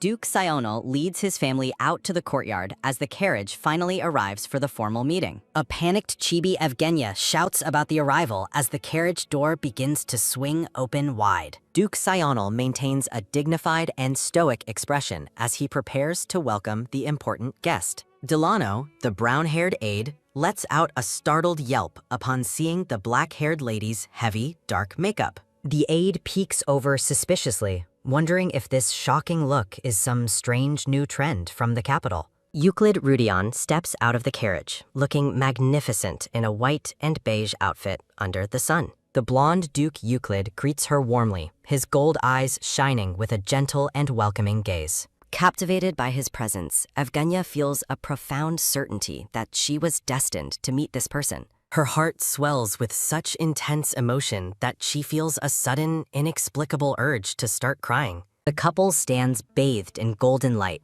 their contrasting appearances creating a striking and memorable moment together. Euclid introduces himself politely while a tiny, swooning Chibi Evgenia admires his godlike sculpted features and voice. Lost in his beauty, the black-haired lady completely forgets to introduce herself until Duke Sionel clears his throat. Regaining her composure, Evgenia prepares to greet him formally, her heavy lace sleeves catching the bright sunlight. She offers a radiant smile and introduces herself, the heavy makeup creating a bold and unforgettable impression. Euclid pauses for a moment, his expression unreadable as he takes in his bride's startlingly dark makeup. To her shock, the blonde-haired Duke reaches out and gently kisses the back of her gloved hand. Euclid closes his eyes during the respectful gesture, his blonde hair glowing in the soft, warm light. An internal scream of pure joy erupts from Chibi Evgenia after the romantic and unexpected hand kiss. She stands stunned, realizing that her ultimate bias has actually performed such a chivalrous act for her. Looking at his hand, the lady greedily wishes he would have held on for just a moment longer. A fierce blush creeps over Chibi Evgenia as she scolds herself for having such shameless thoughts. Duke Sionel interrupts the romantic atmosphere, suggesting the weary traveler come inside to rest after the journey. Euclid asks to change his clothes before dinner, and the Duke readily agrees to the polite request. Back in her room, Evgenia looks in the mirror and finally realizes her makeup is a complete disaster. Chibi versions of the group reflect on the fashion faux pas and their lack of matching outfits. Evgenia thinks Euclid is a literal angel for being so kind despite her terrifying and over-the-top appearance. She notes that he spoke gently without even flinching at her face while she could only stare. Reflecting on her reaction, she realizes she felt none of the discomfort she experienced with Richard before. Later in the evening, the blonde maid Anne knocks softly on the door and asks to enter. Anne rushes inside and presents her lady with several small, colorful bottles filled with mysterious medicinal potions. Chibi Evgenia looks confused as Anne explains that the bottles contain sedatives and aids for her digestion. The blonde maid looks downcast, feeling guilty for her part in the lady's disastrous and heavy makeup. Evgenia offers a kind word of thanks, hoping the medicine will help calm her nerves during dinner. Anne suddenly perks up, realizing there is one more crucial task she needs to help her lady with. With a hearty laugh, Evgenia tells Anne to wipe off the makeup and find her a fresh dress. The blonde Melissa greets her sister with a bright smile as the scene shifts to the dining hall. Looking fresh and natural, Evgenia asks if anyone else has arrived yet as she joins the family meal. Evgenia asks Melissa if there is something on her face, noting her sister's silent and stunned stare. Evgenia stands in her beautiful gown,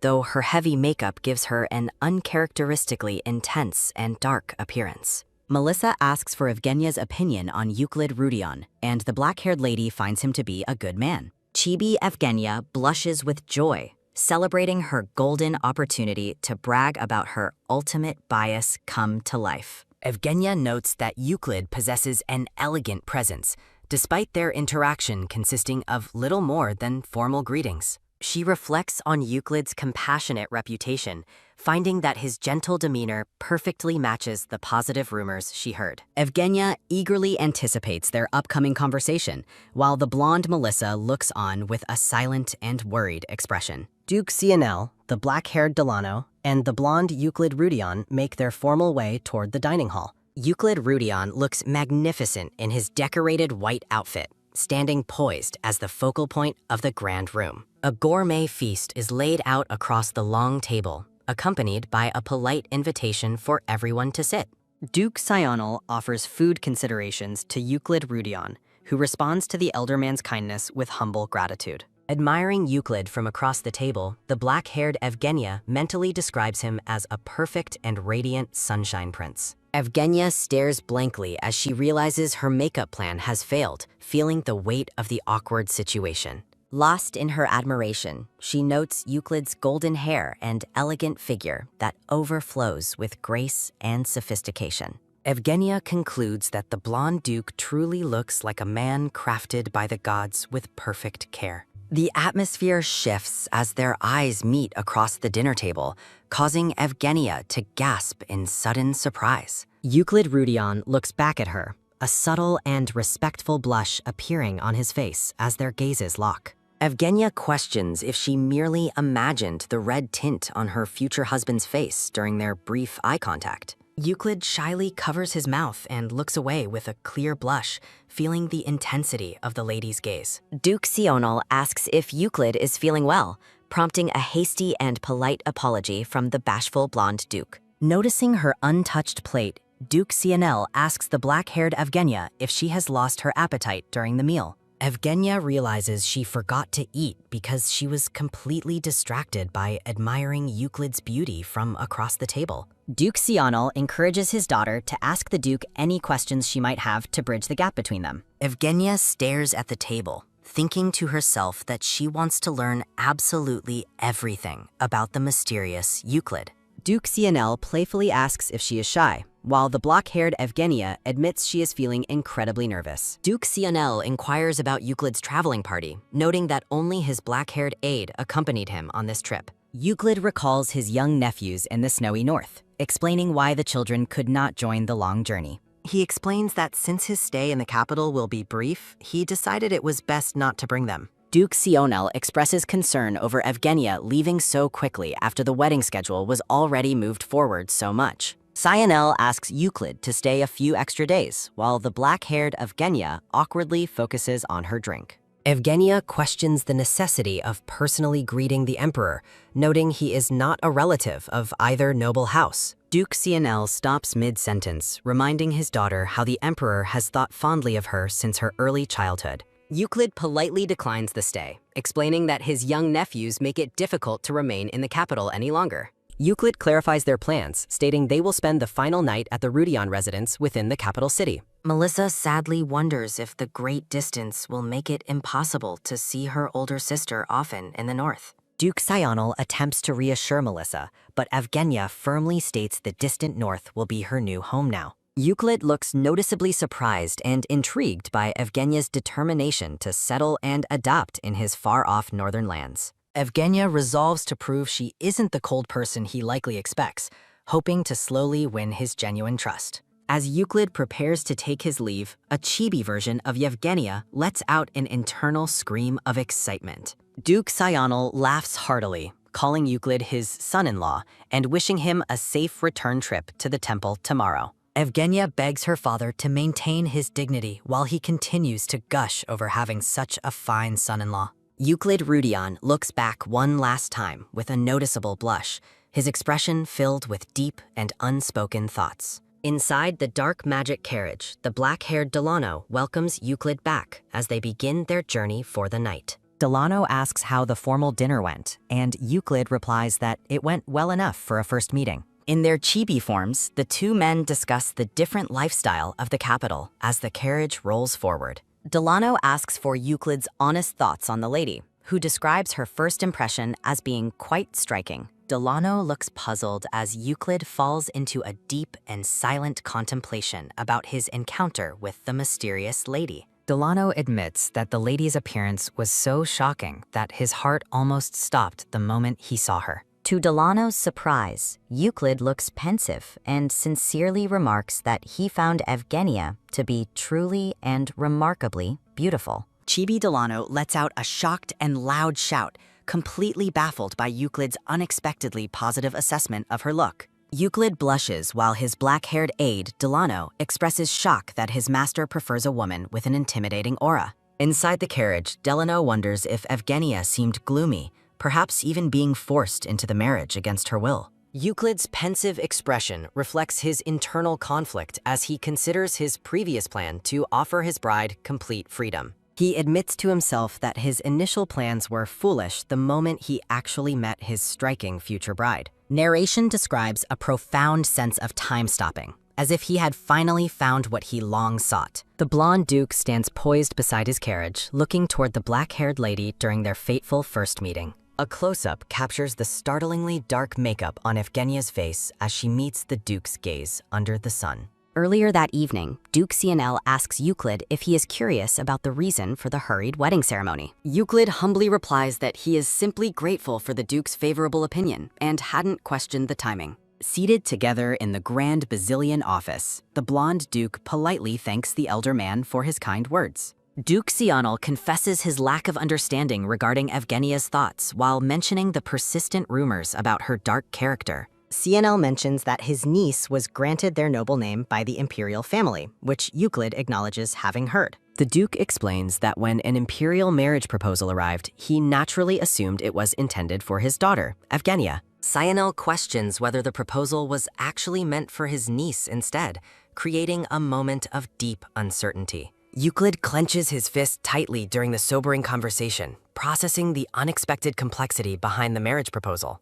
Sionel describes Evgenia as being deeply hurt, while Euclid looks on with a sincere and empathetic expression. The elder duke notes that his daughter has fortunately decided to let go of her long-held painful feelings. Euclid is visibly stunned to learn that Evgenia herself was the one who insisted on proceeding with this marriage. Duke Sionel confirms that the union was something his daughter personally pushed for, rather than being forced by him. Inside the carriage, Euclid reflects on the truth, realizing that Duke Sionel did not force the marriage upon her. Narrated text explains that she chose this path to move past her history, despite the risk of future regret. A close-up of the blonde duke reveals his concern about the consequences of potentially canceling the marriage now. He worries about losing the Vasilian duchy's trust and damaging his family's honor, especially for his young nephews. At the Rudion residence, a guard aggressively demands their identity, asserting the property is under imperial management.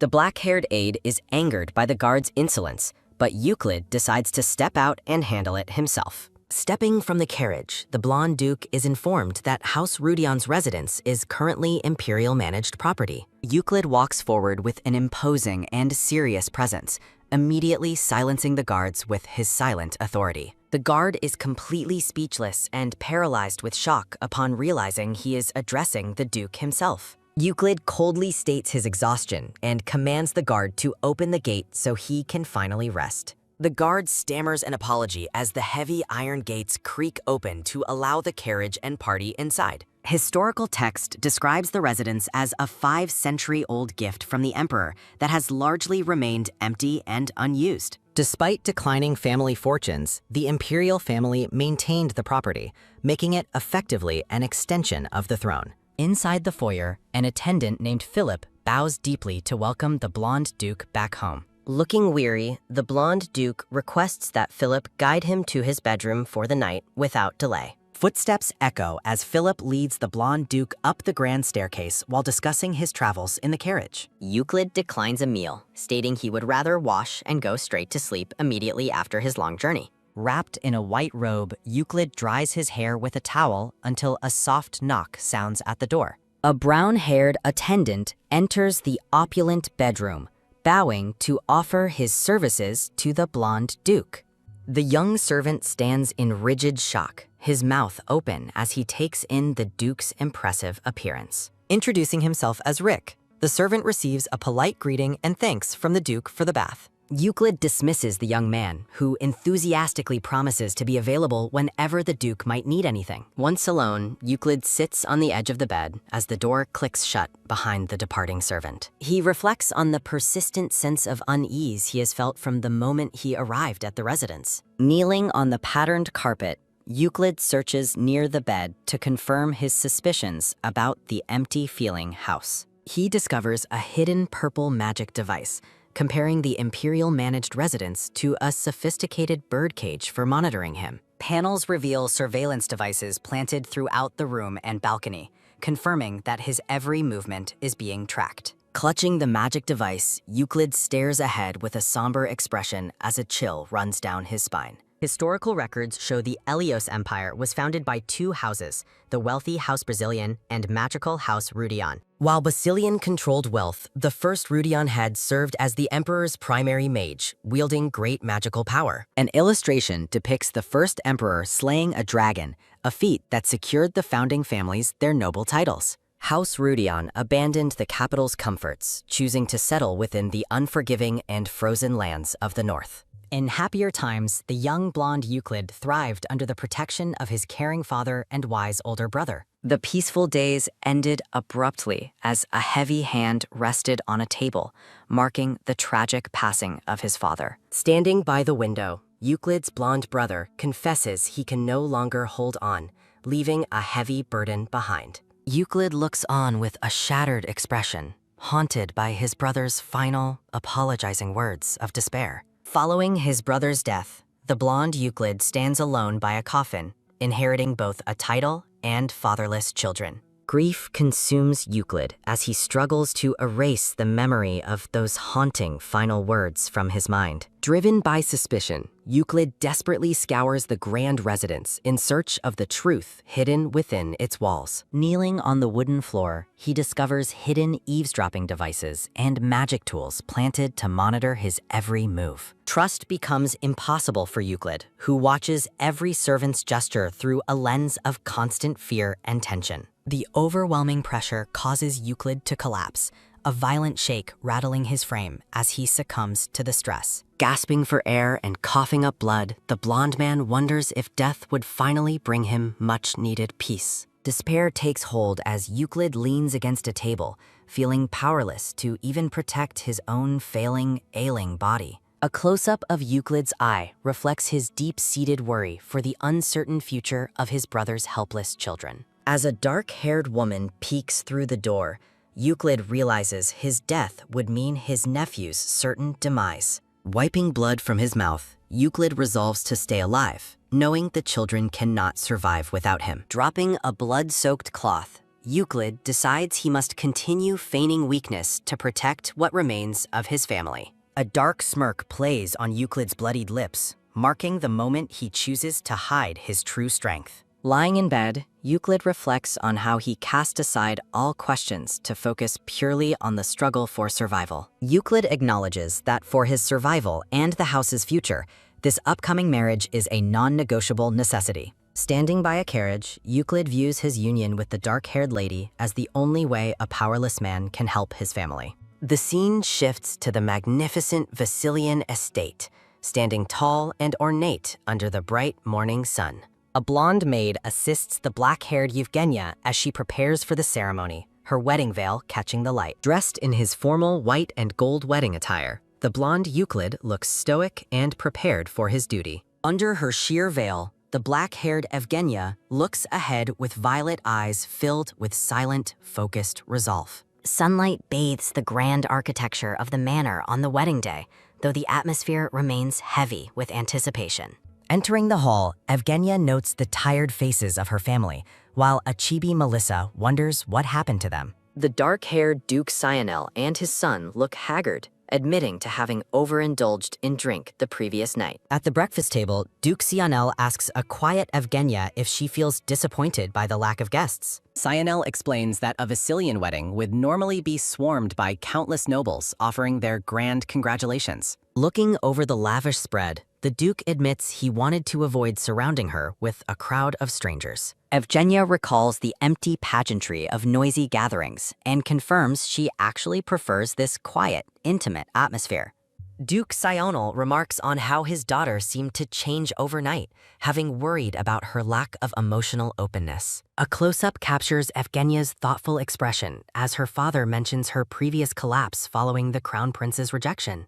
The dark-haired Duke Sionel confesses to a strange feeling as he notices his daughter's newfound and surprising maturity. Duke Sionel's tired face softens with a weary smile as he accepts that this change is not necessarily bad. Evgenia listens intently as her father mentions that the high priest will be arriving to bless the wedding. A sudden cough from the blonde Melissa interrupts the conversation, prompting Duke Sionel to check on her health. In a playful chibi form, Melissa is revealed to be blushing with excitement at the thought of seeing Damien. Evgenia realizes that Damien is the high priest and the final male lead from the story she once read. Narration describes the high priest as having a noble face and gentle manner, despite his cold rejection of Melissa. The silver-haired high priest Damien stands with divine authority, rumored to be a man personally beloved by the gods. Chibi Evgenia ponders nervously, worried about the high priest's legendary and immense divine powers. Terror strikes Chibi Evgenia as she realizes his spiritual insight might expose her as an interloper from another world. Looking toward the manor, Evgenia steels herself, knowing this marriage remains her only path forward despite the risks. Euclid stands alone in his wedding finery, his hand clutching his chest as he prepares to meet his bride. Reaching the grand white doors, the blonde duke politely requests permission to enter the lady's private chambers. Euclid waits patiently as a soft knock sounds against the ornate door, signaling his arrival for the ceremony. Standing before the entrance, Euclid maintains a serious and determined gaze as he prepares to face his future wife.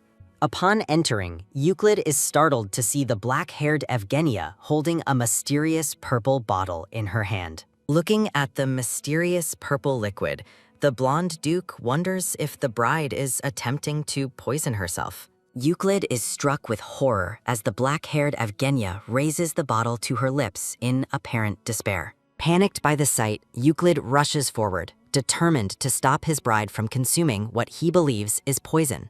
He strikes the bottle from her hands with a frantic sweep, sending the glass spinning through the air. Gasping for breath, the blonde duke demands to know what on earth she was thinking by acting so recklessly. Euclid's voice trembles with intensity as he assumes she is driven to extreme measures by her unhappy marriage. He begs her to stop, having secretly hoped she wouldn't take this political union with such tragic seriousness. Tension fills the room as Euclid turns away in distress, while the black-haired Evgenia watches him with stunned confusion. Though he never wanted to replace the crown prince, seeing her desperation makes the blonde duke feel deeply responsible. Euclid reaches out to take her hands, urgently stating that he will go and call the wedding off immediately. As he moves to cancel the ceremony, the black-haired lady stops him, calmly explaining there has been a misunderstanding. Surrounded by a floral aura, the black-haired Yevgenia reveals the liquid was actually just a simple sedative for nerves.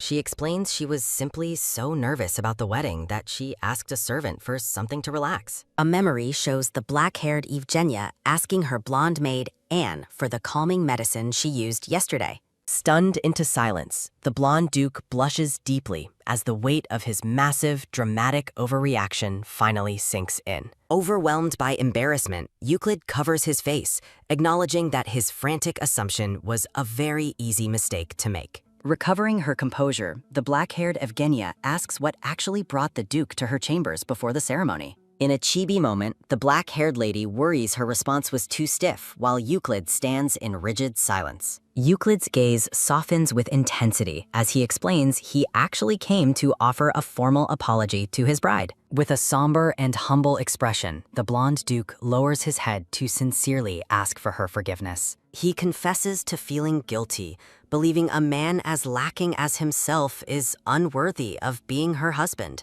Euclid promises not to blame her if she hates him, while Chibi Evgenia thinks his self-deprecation is absolutely ridiculous. A maid enters the room, announcing that the ceremony is starting, and they must hurry to the grand hall. The blonde maid bows deeply as the duke prepares to lead his bride toward their official union at last. Frustration colors Chibi Evgenia's face as she realizes she missed her perfect chance to object to his humble words. Looking at her white rose bouquet, the lady laments the messy start to a wedding that hasn't even begun. As she walks, the black-haired bride feels annoyed that Euclid would even suggest she might fall for another man.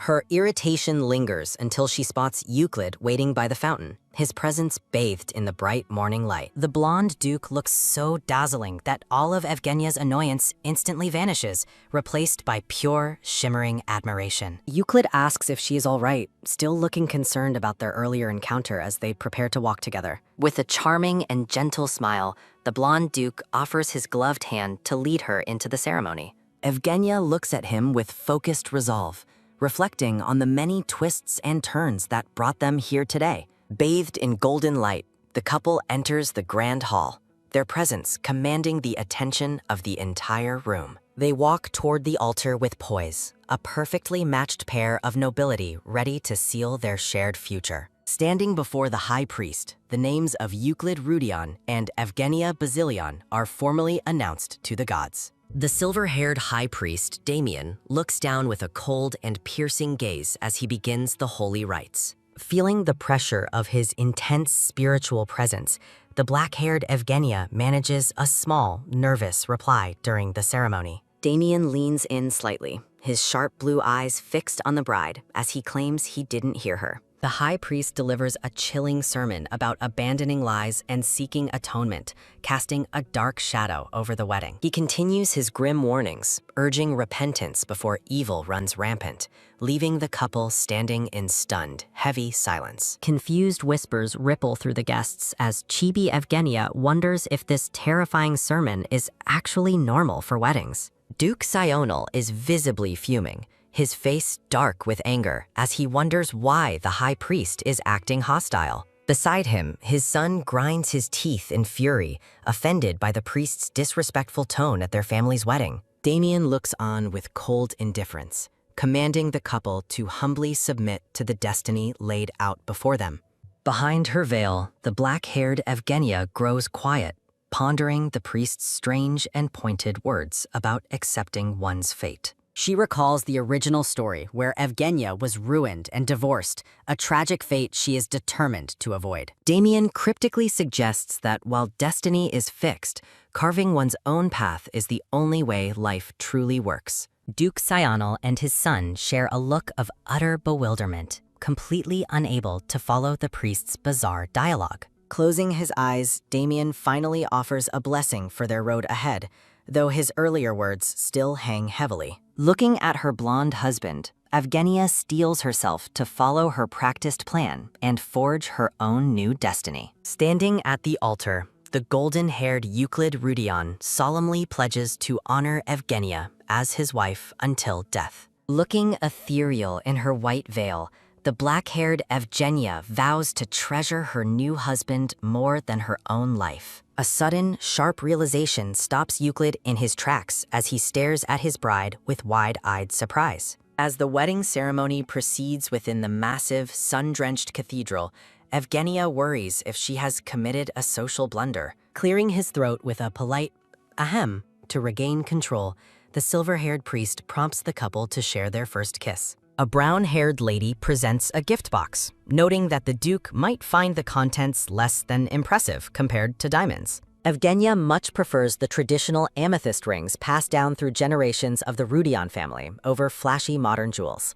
The couple joins hands before the altar, their movements graceful as they prepare for the most intimate part of the ceremony. Bathed in a warm golden glow, the black-haired Duchess smiles tenderly at her husband through her delicate lace veil. A heavy, rhythmic thump-thump of Euclid's racing heart fills the air as he leans in close to his beautiful bride. Time seems to stand still as the newlywed couple shares a soft, romantic kiss to seal their holy union. Their lips meet in a gentle embrace, the world fading away as the light of their new beginning surrounds them.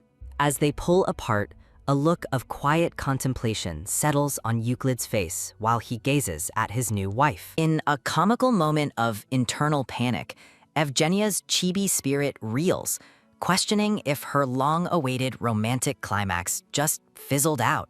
Bitterly disappointed by the brevity of the kiss, the black-haired Duchess signs her marriage documents while grumbling internally about the unfairness. A joyful dong-dong of wedding bells echoes through the grand cathedral as the priest officially declares them husband and wife. Outside the carriage, the stern Duke Basilian reminds his daughter that she will always be a member of their powerful family. Evgenia gently asserts her new identity as a member of House Rudion, reassuring her father that she will manage just fine. Softening his gaze, the Duke tells his daughter that his love for her is unchanging, regardless of her new title. With a soft smile, the black-haired lady accepts her father's blessing, acknowledging the deep bond they still share. A blonde girl named Melissa hopefully asks if they can correspond through letters, and Evgenia happily agrees to keep in touch. Watching Melissa's joyful laughter, Evgenia grows concerned that the girl's future may be difficult given the unusual nature of the male leads.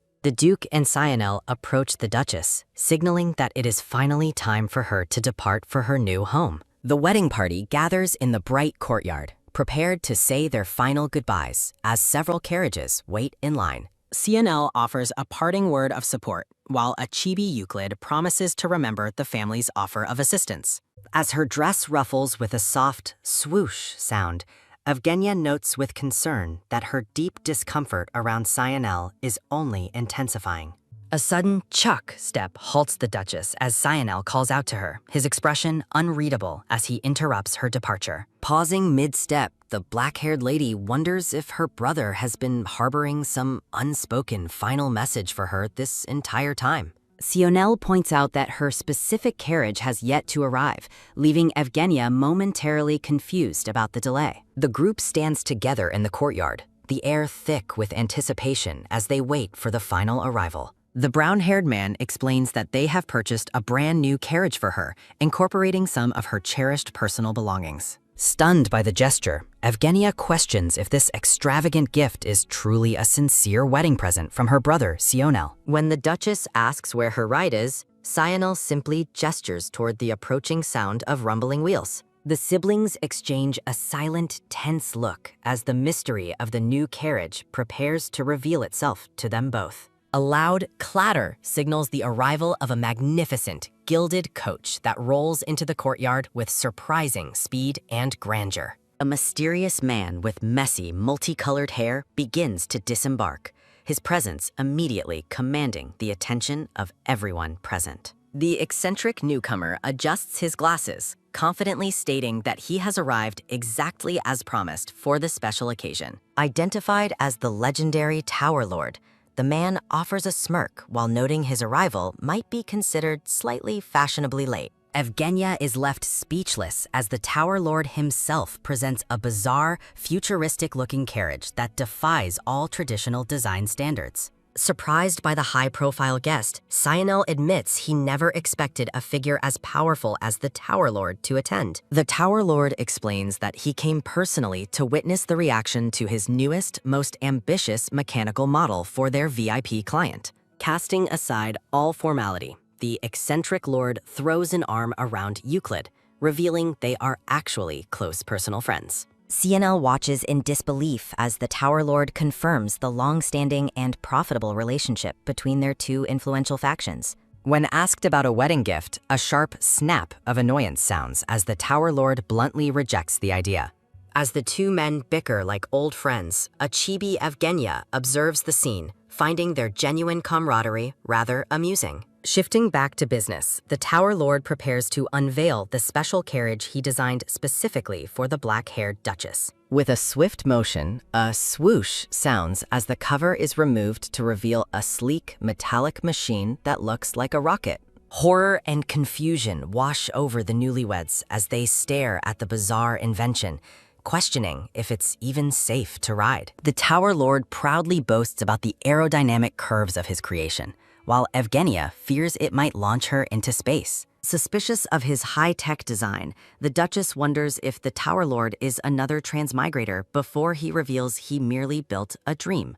The black-haired Evgenia exhales a quiet sigh of relief as the heavy wedding ceremony finally concludes. Surrounded by a fiery aura, the black-haired lady criticizes the Tower Lord's mechanical carriage as bizarre. The rainbow-haired Tower Lord is crestfallen, defending the immense cost and effort put into his creation. Evgenia insists the overly complex carriage is simply too embarrassing for a noble lady to ride in. Whispering to the Tower Lord, Evgenia suggests an alternative plan while the blonde Euclid stands nearby.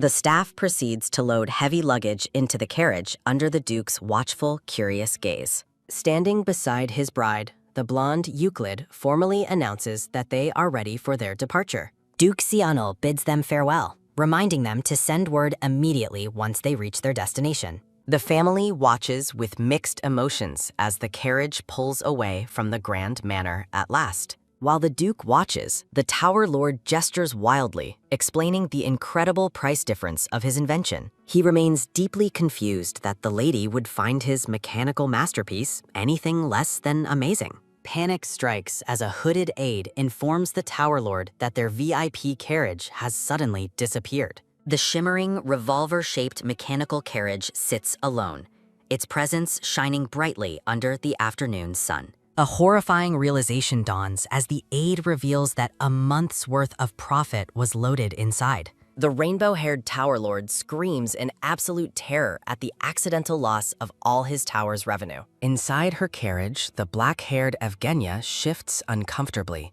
feeling something hard digging into her seat. She wonders if the discomfort is just her imagination as she travels alone toward her new home. Evgenia notes her separation from Euclid during the journey, riding in the carriage provided by her father. Despite the bumpy ride, she celebrates the successful first phase of her plan to leave the capital. Thoughts of the creepy purple-haired Crown Prince Kaiden haunt her, making her glad to be far away. Flushed with joy, the black-haired lady reflects on the miracle of finally marrying her ultimate favorite character. A blushing chibi Evgenia dwells on her wedding day, replaying the romantic, near-kiss moment in her head. Determined to build a future, she resolves to stay by Euclid's side and show him her devotion. Looking out at the scenery, the black-haired bride anticipates many happy days ahead in the northern mountains. The scene shifts to a grand imperial palace where the emperor receives news of the sudden union.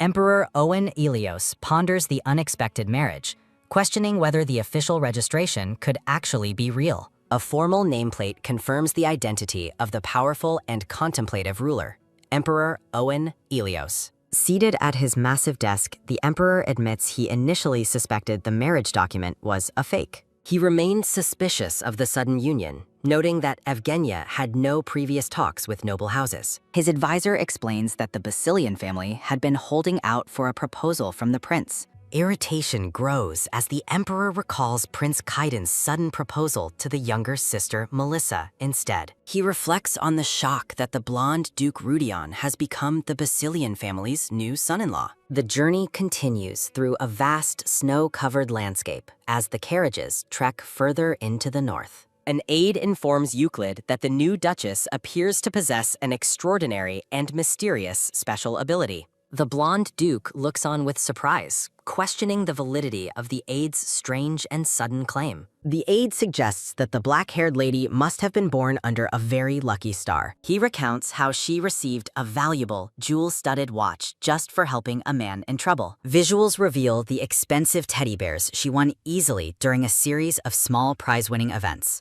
The aide concludes that the Basilian family must have an incredible, innate luck regarding money and treasures. Euclid dwells on her shocking wedding vow to protect him with her very life and dying breath. A vision of her under the veil reminds him of the deep, moving sincerity in her eyes. He realizes she is truly serious about their marriage, moving far beyond her past obsession with another. A gentle, touched smile reaches Euclid's face as he begins to appreciate his wife's surprising and dedication. The carriages brave the heavy, falling snow as they finally cross deep into the northern mountain pass. Surrounded by prizes and gifts, Evgenia hopes her treasures remain undamaged during the long, bumpy ride. A cheerful maid peeks through the carriage curtains to announce their arrival at the Grand Ducal Estate. The massive, ornate white castle of House Rudion looms majestically against the backdrop of snowy mountain peaks.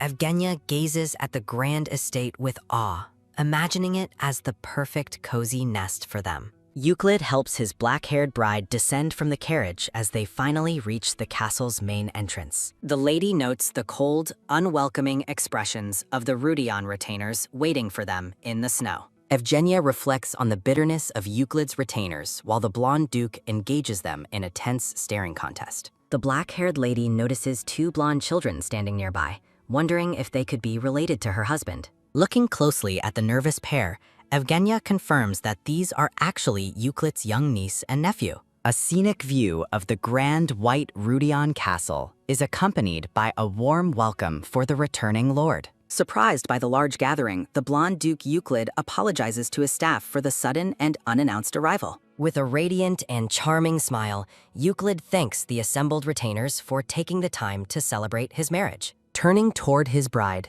the blonde Duke asks a blushing Evgenia if the large crowd startled her. Evgenia's heart flutters as she realizes that Lady of the House is now her official title at the estate. Euclid formally introduces Marianne and Dior, calling the blonde children forward to greet their new aunt for the first time. Sensing their fear, the black-haired lady resolves to approach the hesitant children with extreme care and kindness.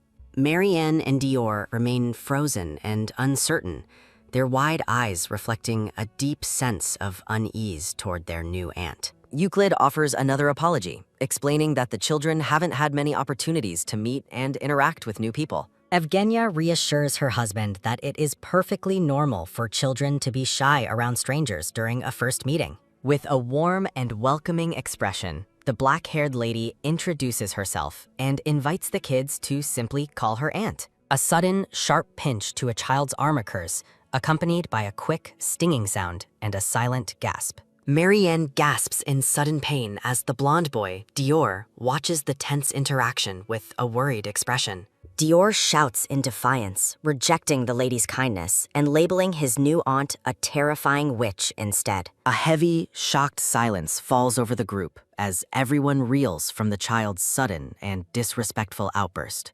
Angered by the disrespect, the blonde Duke Euclid firmly scolds Dior for speaking so rudely to the Duchess. Euclid turns back to a stunned Evgenia, offering his sincere apologies for the children's young age and uncharacteristic hostility. Cleverly reframing the insult, Evgenia claims that witches in stories are always beautiful, turning the slur into a compliment. Dior looks on in utter confusion, completely thrown off balance by the black-haired lady's calm and unexpected response. Seeking to win them over, Evgenia produces a jar of shimmering purple candies she specifically bought for the children.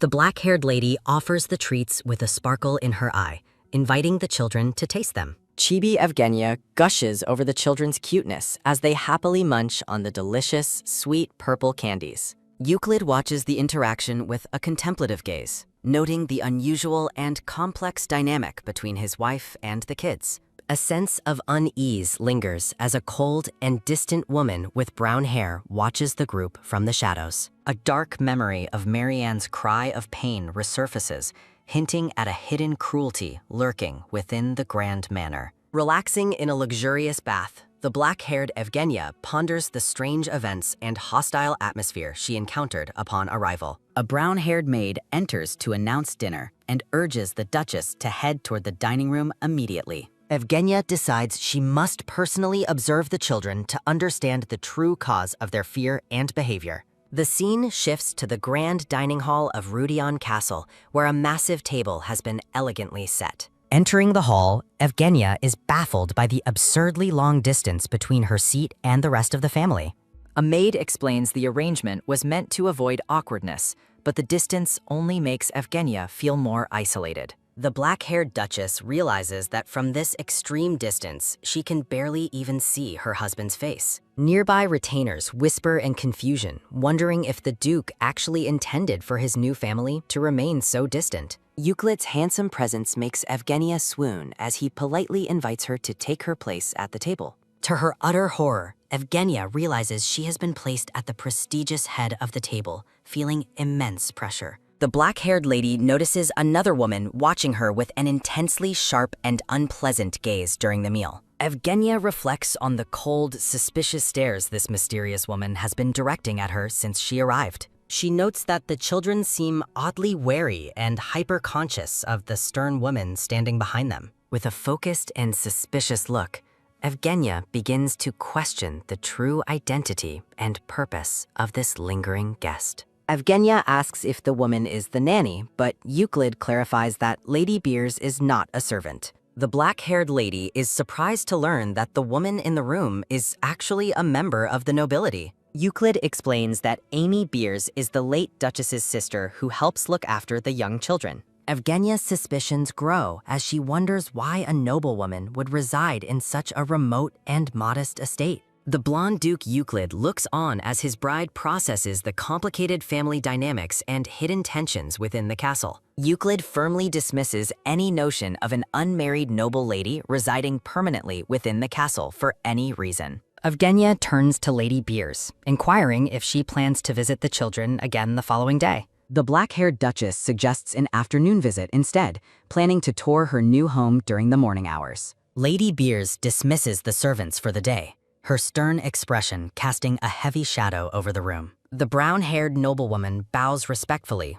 though her mind is clearly racing with unspoken concerns and hidden agendas. A sudden, sharp realization strikes Lady Beers as she reflects on the unsettling changes occurring within the grand manor. Glancing suspiciously to the side, the woman remains alert and watchful of any further developments in the castle. The young blonde boy, Dior, stares in wide-eyed shock as he processes a surprising and deeply troubling revelation. Dior recalls Amy's warnings about Amy being a villain, strengthening his resolve to protect Euclid from her. Euclid asks if Dior was frightened in his absence, and the boy admits to being just a little scared. After apologizing for being away, Euclid listens as Dior prepares to ask him for a special, heartfelt wish. With a warm and gentle smile, the blonde Duke asks Dior what it is he desires most from him. Marianne begins to speak, her tone shifting toward a bold and unexpected question that catches everyone off guard.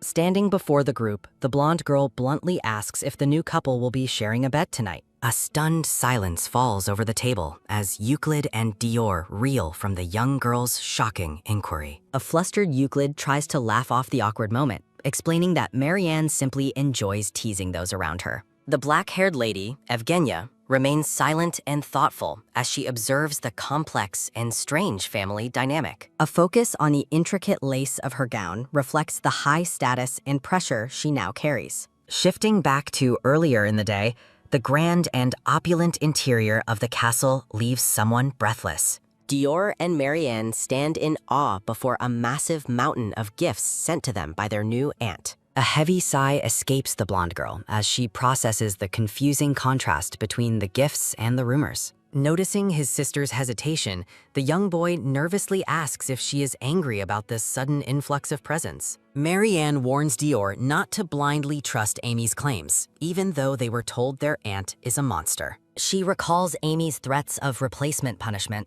and asserts that she will handle the situation herself from now on. Dior tentatively admits that their new aunt actually seemed like a good person during their brief encounter. Relieved by his sister's possible agreement, Dior's face lights up with a radiant and hopeful smile. Marianne reasons that Uncle wouldn't marry anyone truly awful, just as a hand reaches for a nearby door. The children freeze in sudden terror as Lady Beers appears, her presence immediately chilling the warmth of the room. Stalking through the hallway, Amy Beers fumes over how much Evgenia differs from the malicious rumors she heard. She turns sharply to confront the children, her intense and demanding expression forcing them to shrink back in fear. Lady Beers interrogates the kids, mocking Marianne for suggesting that the new Duchess might actually be a kind person. She scoffs at the idea that candies could change anything, insisting that everyone knows how nasty Evgenia truly is. Lady Beers claims Euclid is being sold off and cruelly asks the children if they feel any sadness for him.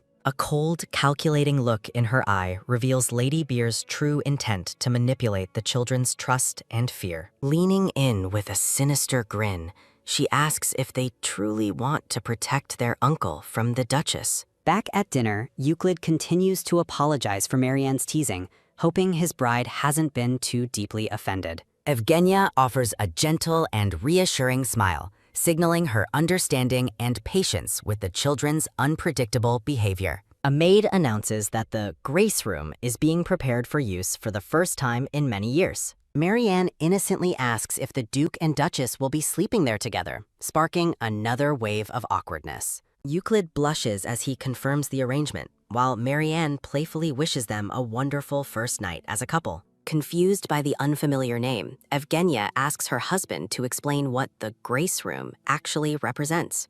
Euclid clarifies that it is the traditional bedchamber for the ruling couple, leaving Evgenia to process their northern customs. The black-haired Duchess realizes with a start that they are required to spend their wedding night together tonight. Noticing her shocked reaction, a blushing Euclid worries if his explanation was too blunt or forward for her. Evgenia focuses intently on her meal, desperately hoping Euclid doesn't find her curiosity or her sudden hesitation strange. Her face flushes a deep red as she realizes the heavy gravity and expectations of the upcoming evening. Later, in her private quarters, a brown-haired maid offers to help the Duchess prepare for the special night ahead. Evgenia insists she is simply going there to sleep, even as the maid presents several elegant and revealing nightgowns. Chibi Evgenia rages about the pressure of a first night when they haven't even shared a real kiss yet. Alone with her thoughts, she resolves to discuss a serious and important matter with Euclid once they are private. A sudden knock at the door signifies that the time has finally come to head toward the Grace Room. Dressed in a long white nightgown, Evgenia follows the maid through the silent, dimly lit corridors of the castle. The maid leads her to a set of massive, ornate doors and formally announces their arrival at the Grace Room. Walking toward the bedroom, Evgenia tries to reassure herself that nothing significant will happen between them tonight. Inside the chamber, a startled Euclid is caught holding rose petals while wearing a simple white robe. Evgenia stands frozen at the entrance, staring in utter shock as the Duke panics upon being seen. Blushing intensely, the blonde Duke holds the petals as his bride questions why he is clutching a rose. In a chibi frenzy, Euclid clarifies he wasn't decorating, but simply wanted to prevent any pressure from the servants. Chibi Evgenia offers a polite smile, though she secretly admits she was actually anticipating a more romantic gesture. Observing the lavish, flower-filled room, she reflects on how the beautiful atmosphere seems wasted on such an awkward night.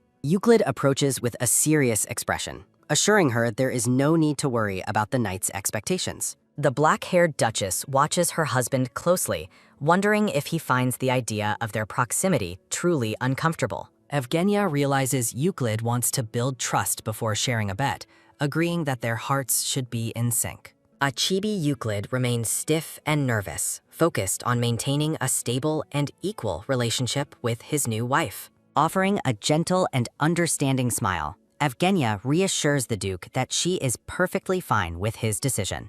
Euclid invites her to sit beside him, indicating he has a serious matter he wishes to discuss in private. A sudden, clumsy trip causes her to lose her footing with a sharp whoops as she moves toward him. Euclid cries out in alarm, lunging forward to catch his bride before she falls to the floor. The blonde Duke catches her in a protective embrace, their proximity creating a sudden and intense romantic tension. They stare into each other's eyes from a breathtakingly close distance, both blushing as their hearts begin to race. Euclid's gaze softens with embarrassment, his face flushing a deep red as he holds her in his arms. Caught off guard by the intimate moment, Evgenia's purple eyes widen as she processes the heat of his touch. The couple lingers in their shared embrace, the room filled with a soft, glowing energy as time seems to stop. Quickly pulling away, a flustered Euclid stammers out an apology for the sudden and unintentional physical contact. Sitting together on the bed, they both struggle with the heavy silence, desperate to move past the awkwardness. Evgenia gathers her courage and bluntly asks if there is already someone else the Duke cares for in his heart. Shocked by the question, Euclid listens as she clarifies that her inquiry comes from curiosity rather than a desire to blame. She explains her concerns about a forced marriage while expressing her own intent to be completely devoted to their union. Noticing his hesitation, Evgenia's suspicion grows as she silently wonders if there truly is a hidden love in his past. A chibi Evgenia sharply questions if Lady Beers is the mystery woman, but Euclid vehemently denies the absurd suggestion. With a solemn and sincere gaze, the Duke confirms he has never once held a romantic partner in his heart. Evgenia looks at him with a blush, asking if he is promising to never love anyone but his wife. A warm light bathes the couple as they share an intimate conversation, beginning to bridge the distance between them. Deeply moved by his words, the black-haired lady stares at her husband with a look of growing affection. Finding him completely enchanting, she impulsively begins to lower her gown as a flustered Euclid asks what she is doing. Their hands brush against the bed sheets, a soft gasp sounding as Euclid flinches at the sudden touch. Evgenia gazes at him with a seductive and confident expression, her long hair cascading over her shoulders. In a humorous chibi scene, she lies stiffly under the covers, lamenting the fact that absolutely nothing actually happened. The new couple lies awake in the grand bed, staring up at the ceiling in a state of mutual awkwardness. She reflects on how she tried to seduce him in a moment of passion, only to be met with hesitation. Euclid's promise to never touch her regardless of the situation leaves Evgenia feeling confused and slightly rejected. Sitting up in the dim light, she watches her husband sleep, trying to reconcile her feelings with his distance. She leans in close to admire his handsome features, marveling at the beauty of his face while he slumbers. A sudden movement catches her attention, and she gasps as she realizes the blonde Duke is finally waking up. Panicking, Evgenia quickly dives back into a fake sleep, hoping he didn't catch her staring at him. She squeezes her eyes shut and remains perfectly still as Euclid begins to stir beside her in the bed. Euclid sits up and gazes at his supposedly sleeping bride with a thoughtful and gentle expression. Still feigning sleep, Evgenia waits with bated breath, wondering what her husband is thinking in this quiet morning moment. A slight blush creeps across the Duke's face as he continues to watch his wife with a tender gaze. Finally waking up, she rubs her eyes and looks toward him, pretending she just opened them for the first time. Euclid kindly suggests she rest longer, but she insists on getting up to begin her planned tour of the castle. When she asks if he will be her guide, he regretfully declines, citing a massive pile of work to finish. Evgenia looks at him in stunned disbelief, her mouth hanging open as she processes his unexpected refusal to join her. Evgenia reflects on her first morning as a married woman, feeling a bittersweet longing to have stayed by Euclid's side. A profile of the blonde duke captures a moment of quiet introspection as the sun rises on their new life. The steward leads the Duchess into the vast library, which she finds incredibly impressive due to its massive size. Evgenia asks if she can visit the library whenever she pleases, and the steward happily welcomes her and the children. Plotting to uncover Euclid's ancestral secrets, the black-haired lady wears a wicked grin that makes the steward sweat with worry. The steward suggests moving the tour to the gallery, where portraits of the previous dukes and Euclid are displayed. Evgenia suddenly pauses, her attention captured by the mention of the gallery as she stares blankly at the older man. Imagining a young, adorable version of Euclid, a chibi Evgenia squeals with delight while the blonde boy stands by.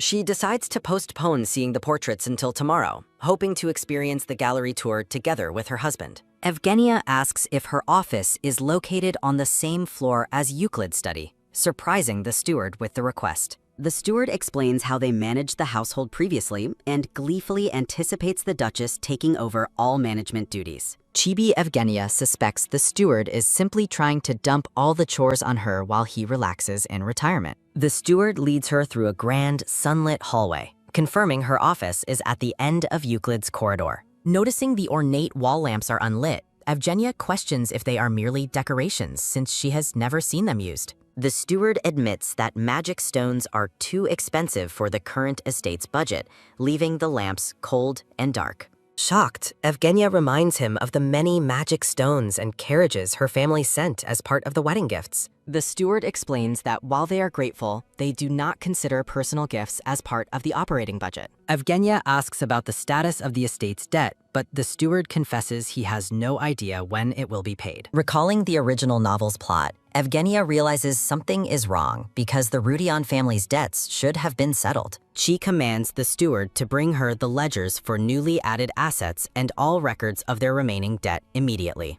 Back in his study, a startled Euclid looks up from his work as he is interrupted by a sudden arrival. His advisor, a brown-haired man named Delano, expresses deep concern, noting that the Duke looks exhausted this morning. Delano awkwardly asks if he failed to get enough sleep, causing both men to feel a wave of sudden embarrassment. Euclid sits at his massive desk while Delano frantically tries to explain that his concern was purely professional, not suggestive. The blonde Duke offers a gentle smile, reassuring his advisor that the Duchess has not caused him any trouble at all. A vision of Evgenia sleeping peacefully reminds Euclid of the quiet, intimate night they shared together in the Grace Room. Euclid blushes a deep red while touching his chin, his tender expression betraying his growing affection for his new bride. He bashfully admits that the night was actually a bit difficult, though he keeps the specific details to himself. The blonde Duke stares ahead with a serious, pensive look, his mind clearly occupied by thoughts of the Duchess. Delano is visibly shaken by the Duke's reaction, dropping his paperwork in shock as he processes his master's strange behavior. Chibi Delano fumes with rage, vowing to lodge a formal complaint against the Duchess for supposedly mistreating the Duke. The steward suddenly bursts into the room with a loud "Gah!" as he startles Delano and interrupts their conversation. Arms raised in triumph, the steward joyfully announces that a great benefactor has finally arrived to save House Rudion. Euclid asks if Delano is okay, while the advisor gazes in horror at the steward's sudden and messy nosebleed. Ignoring his injury, the steward explains that the Duchess has requested a complete list of every ledger in the house. The steward rushes toward Euclid's desk, proclaiming that their new lady is the true hope of the Rudion family. Delano looks skeptical as he stares at the Duchess's portrait, wondering why the steward's opinion has changed so drastically. Crying with relief, the steward reveals that Evgenia intends to use her entire dowry to pay off the family's debts. Euclid is stunned by the revelation, noting that the dowry is her personal property and she shouldn't sacrifice it. The steward admits he told her the truth about their financial collapse, including how close they are to total ruin. Delano asks what the Duchess said in response, while Euclid remains silent and pained by the news of her sacrifice. The steward recalls how she let out a small, confident laugh before asserting her authority over the entire household. Delano feels an overwhelming pressure as the steward describes the Duchess's intense and regal presence during their confrontation. The steward continues to weep, explaining that she vowed to clear every coin of debt and demanded their absolute trust. Delano trembles with fear, wondering if she is a loan shark in disguise who will demand higher interest later. An older maid named Adelia appears, sharply scolding the advisor for his outrageous and disrespectful comments about the Duchess. Adelia approaches the men, moved to tears by the fact that the Duchess already cares so much for the house. Chibi Adelia rages at the advisor for his lack of gratitude, while a terrified Delano cringes under her fierce scolding. Euclid focuses intently on the bookshelves, determined to help gather the ledgers his wife requested to save their home. The blonde duke looks distressed and thoughtful, processing the weight of the help his new bride is so freely offering. A muffled sound of cough, cough echoes from behind a large, beautifully carved wooden door. Evgenia steps into the room, coughing as she waves her hand to clear the thick, stagnant air. Surveying her dusty new office, she realizes Euclid skipped this room during the tour to hide the filth. While waiting for the steward, she spots Delano running toward her through the grand, sunlit corridor. Evgenia waits patiently in the center of the neglected room as a voice gives her permission to enter. Euclid, Delano, and the steward arrive, with the blonde duke appearing surprised to see her in the office. The steward apologizes in a frantic chibi panic, regretting that he didn't have the office cleaned beforehand. Euclid admits the staff shortage made cleaning difficult, but Evgenia graciously notes it's natural since the house lacked leadership. Moved by her understanding and poise, Euclid blushes deeply as he stares at his incredible new wife. Taking charge, Evgenia proposes a thorough quarterly scrubbing of the entire castle to maintain the estate properly. The steward and Adelia sniffle with emotional relief, touched by the Duchess's immediate dedication to their home. Euclid questions if she truly intends to use her dowry for debt, and she confirms it without hesitation. The blonde duke looks down with a pained expression, clearly struggling to accept such a massive personal sacrifice. Euclid asks why she would do such a thing, startling both the steward and Delano with his hesitation. When Euclid wonders if her reputation is at stake, Evgenia counters his concerns with her own firm logic. Evgenia asks if he fears for the family's standing, but a conflicted Euclid admits that isn't the issue. Looking at their feet, Euclid confesses his true worry. He doesn't want her title to feel like a burden. The black-haired lady stares at her husband, her expression hardening as she prepares a sharp rebuttal. Euclid flinches as she asks why he is placing the emotional burden on her instead of himself. Realizing her words were sharper than intended, Evgenia looks slightly regretful while maintaining her firm stance. In a chibi moment, she worries she pushed too hard, but Euclid solemnly says he understands her point. Evgenia scoffs at the idea of charging her husband interest, while Euclid argues that money matters require clarity. She explains that keeping their finances separate feels like a shackle, as if he's preparing for a future separation. Declaring herself a Rudion, she asserts her right to clear the debt and protect her family's legacy. Evgenia warns that refusing her help would mean he doesn't respect her as his wife, leaving Euclid stunned.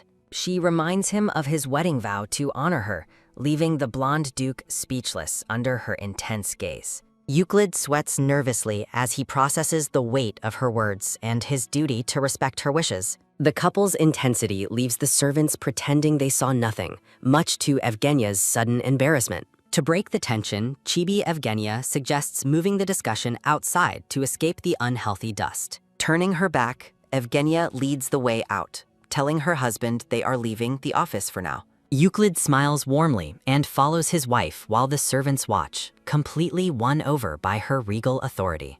As they walk, Evgenia stops and informs her husband that she has something very important to discuss. Delano suddenly drops to his knees, hailing the Duchess as the true blessing and hope of the entire family. Evgenia is left speechless, her eyes widening in shock at the advisor's dramatic and sudden change of heart.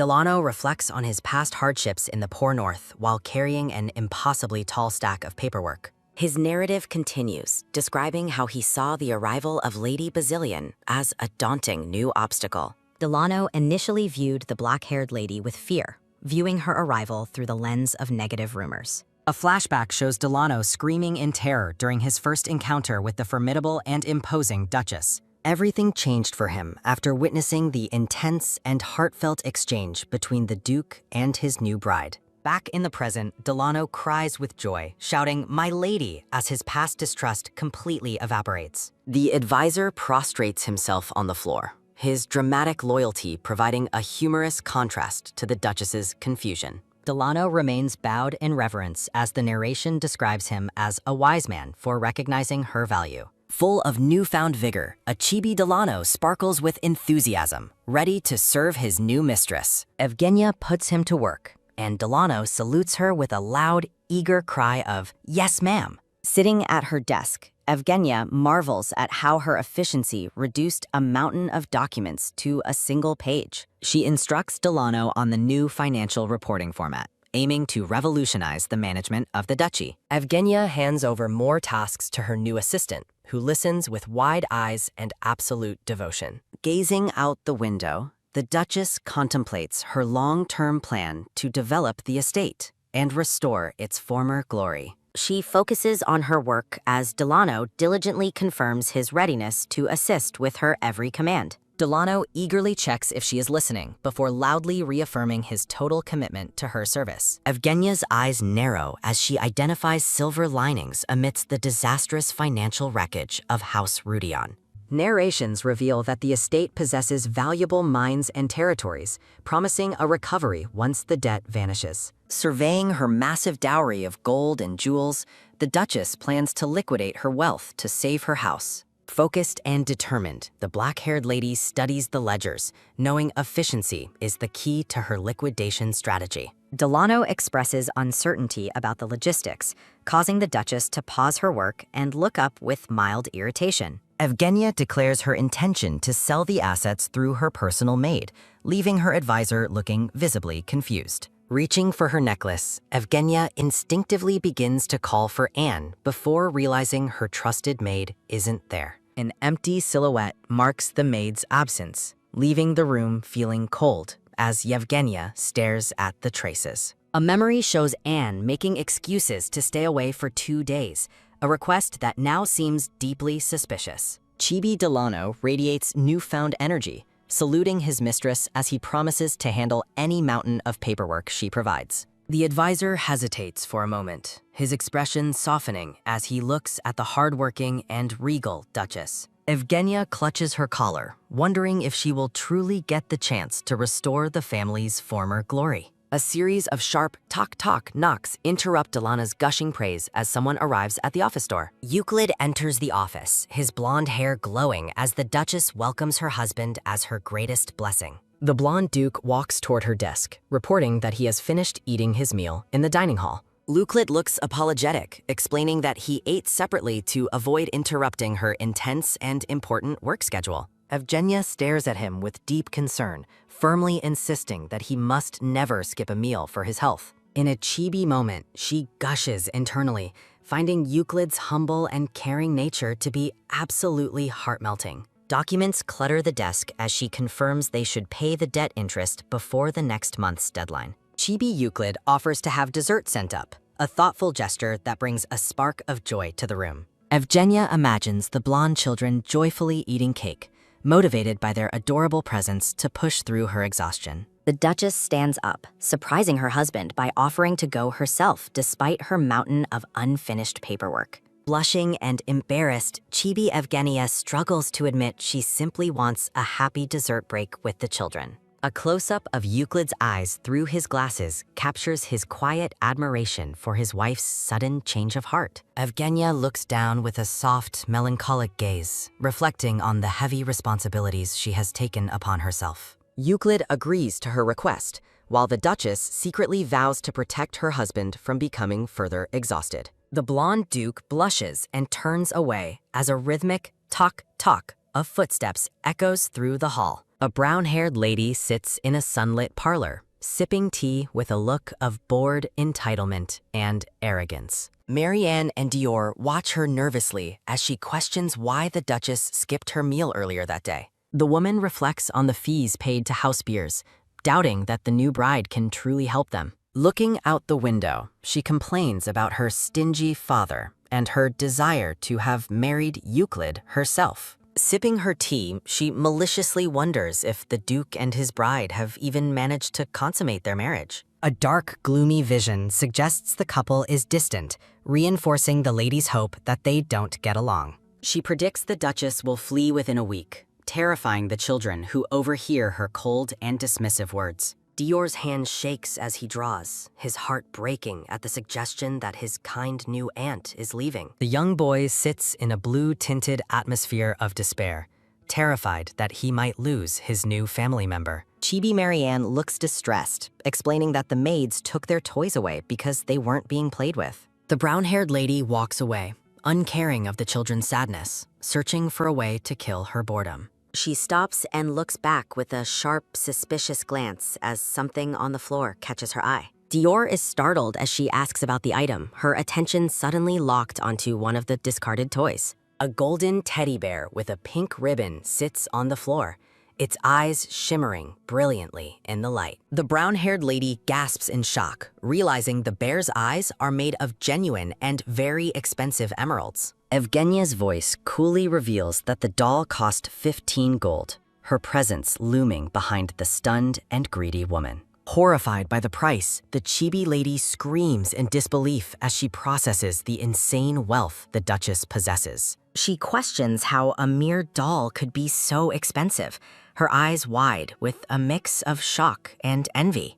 A loud "Kiyaha!" echoes as the woman is caught off guard by the Duchess's silent and sudden arrival. Evgenia's footsteps click as she notes how incredibly loud the woman. Crossing her arms, the black-haired lady asks if a 15 gold toy is truly worth making such a noisy scene. Evgenia's purple eyes glint with sharp authority as she stares down the greedy relative, asserting her dominance. Dior and Marianne look up with immense relief as their aunt arrives, her presence washing away their gloomy fears. A close-up of the black-haired lady's determined gaze reveals her sharp insight into the household's pervasive fear of Amy. Firmly asserting her authority, the black-haired lady lectures the cowering Lady Beers about maintaining proper character through careful speech. With a submissive apology, the brown-haired lady nervously presents a plush teddy bear to the Duchess as a peace offering. Stepping into the elegant bedroom, the Duchess accepts the gift and bestows the name Dior upon it before the children. The black-haired lady kneels, offering the plush toy to her young blonde nephew while expressing her relief at his joy. A sharp warning follows as the Duchess tells the blonde boy to guard his belongings against the greedy and shameless. The blonde children stare back in wide-eyed confusion, sensing a deeper, more ominous meaning behind their aunt's sudden gravity. A heavy silence falls over the blonde girl and boy as they process their aunt's unsettling and mysterious counsel. Watching her sister-in-law closely, the brown-haired Lady Beers listens as the Duchess offers to fulfill any of the children's wishes. With a subtle smirk, the black-haired Duchess announces that her family's powerful trading company will soon expand into the north. Panic washes over the brown-haired lady as she realizes the devastating impact the Basilian expansion will have on her business. Trembling with fear, the brown-haired lady wonders if her family's company can survive the arrival of such a dominant competitor. Mocking her rival's distress, the black-haired lady feigns innocence while asking if the new trade route isn't a benefit. A sharp sound of teeth grinding is heard as the brown-haired lady seethes with unspoken rage and mounting anxiety. Claiming sudden urgency, the brown-haired lady beats a hasty retreat while the chibi Duchess dismisses her with a knowing look. A hurried "Hodadak" echoes as the brown-haired lady flees, leaving the Duchess to observe her desperate departure with cold satisfaction. Time passes quietly within the grand manor as the afternoon sun begins to shift across the ornate, sunlit interior. The room fills with a happy wagyu wagyu sound as the blonde children eagerly devour slices of rich chocolate cake. Sipping her tea, the black-haired lady observes the children, noting with quiet concern that they seem far too thin.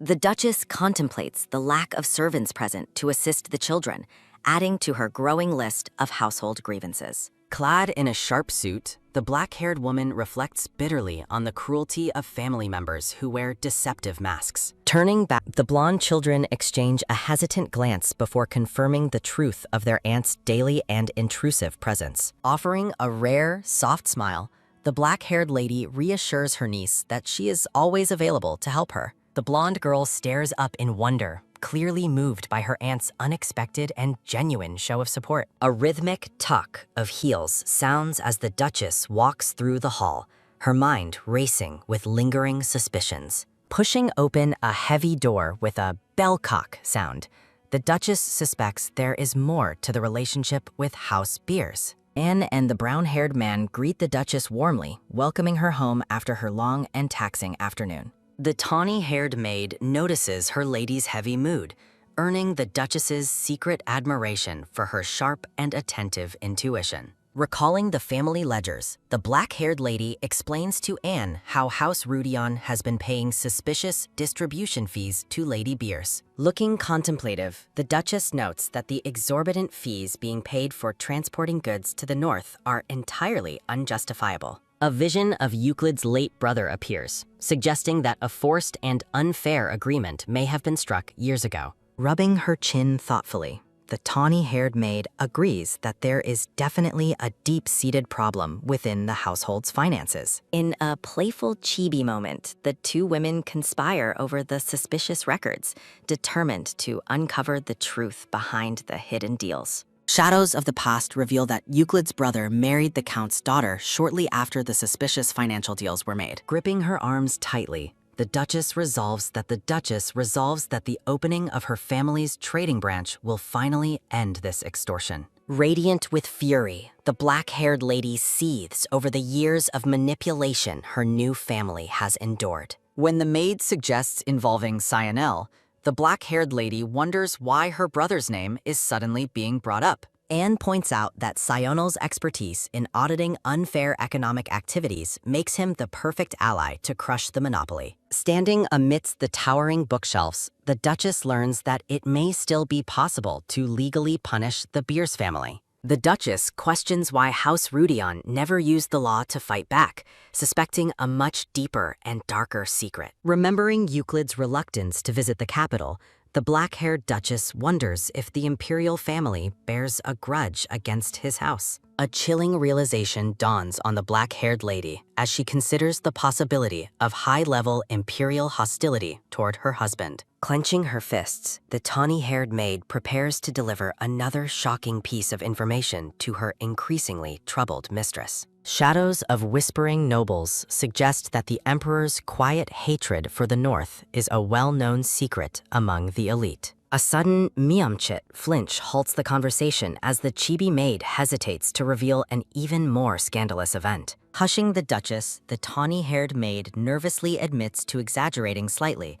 while the brown-haired man watches the pair with concern. Looking somber, the brown-haired man reveals the alarming discovery that there isn't a single full knight left in the order. The revelation continues as the man explains that the commander's post remains vacant, leaving the castle's defense in total disarray. Shadows of squires illustrate the dire situation, where the Duke himself must personally manage the castle's meager and overextended guard. Evgenia is surprised to learn from the brown-haired man that Euclid handles staff training personally. The black-haired Duchess falls into deep thought, reflecting on the unconventional management of the estate's servants. Narration describes Rudion Castle as a magic fortress, built with the heartfelt devotion of the First Lord.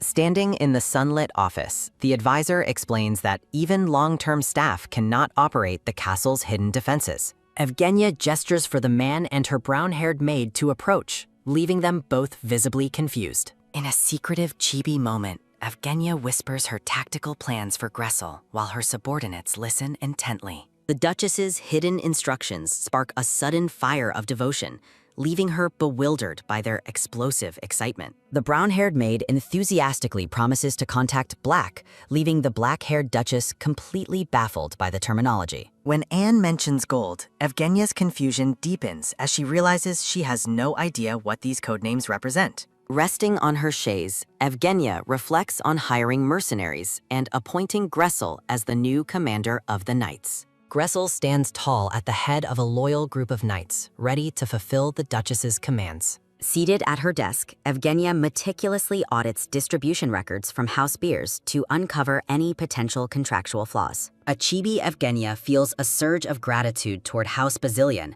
acknowledging their unexpected and vital support. The Duchess watches with a nervous sweat drop as Anne's intense loyalty continues to manifest in overly dramatic displays. Anne notices Evgenia's stern expression and quickly backpedals, promising to focus only on contacting Black for now. Alone with her thoughts, the Duchess stares into tuberculosis, still haunted by the mysterious meaning of Black. Turning with a graceful movement, Evgenia's long black hair flows as she prepares for her evening routine. At the edge of a luxurious bath, Anne suggests her mistress should have rested longer after her grueling work. Evgenia praises Anne for her diligence in organizing the bedroom, noting it took the dedicated maid 2 full days. A chibi Anne eagerly offers to show off her handiwork, and a hesitant Evgenia agrees to follow. Approaching a large grandfather clock, the Duchess questions why Anne has led her to such an ordinary object. With a rhythmic druru sound,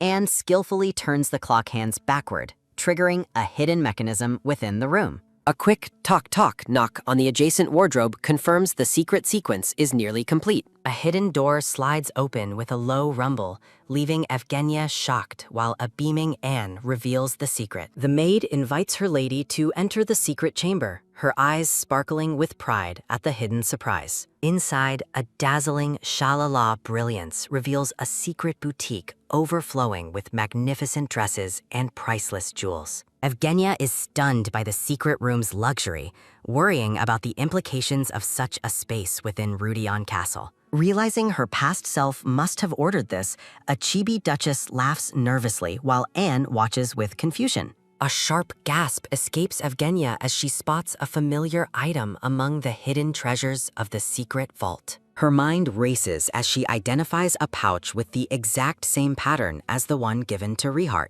Shimmering pearls and golden chains frame the mysterious pouch, linking her past actions to this hidden collection. Memories of the pink-haired Rehart and Anne's mention of Black coalesce, sending a chill down Yevgenia's spine. With a soft rustling basak sound, hands open the pouch to reveal a glowing, radiant gem of immense power. Evgenia smiles with quiet satisfaction, knowing she provided Rehart with more resources than he had in the original timeline. A dark, heavy atmosphere surrounds her thoughts as she wonders if Rehart has already seized control of the underworld. The scene shifts to the imposing Black Assassination Guild headquarters, illuminated by the cold light of a crescent moon. Alarms blare as a tadat sound echoes.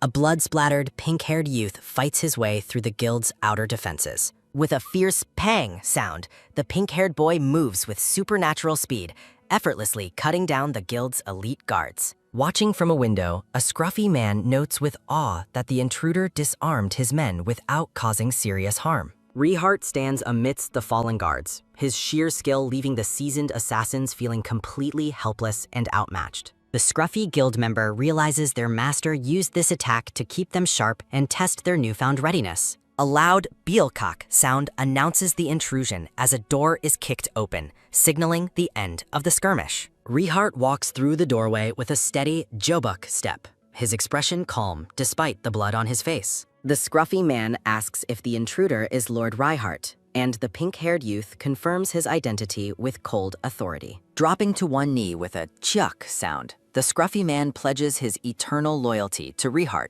their new master. Standing tall before his new subordinates, Rehart prepares to lead the guild under his absolute and ruthless command. A chilling, sick grin spreads across Reihart's face as he asks when he can finally reunite with his mistress. A sudden byunchuk start awakens Evgenia, who sits up in bed with wide eyes and a racing heart. With a gentle jack, jack of birds chirping outside, the Duchess stares into the dawn, shaken by her vivid premonition. A soft sarak sound follows as her gown ruffles, the quiet morning air offering no answers to her growing unease. Evgenia realizes the black her maid mentioned refers to the deadly assassination guild once led by pink-haired Rehart. The black-haired Duchess ponders if during the connection between her plans and the guild's name is merely a coincidence. While resting on her bed, Evgenia is approached by Anne and the advisor as the evening's revelations continue.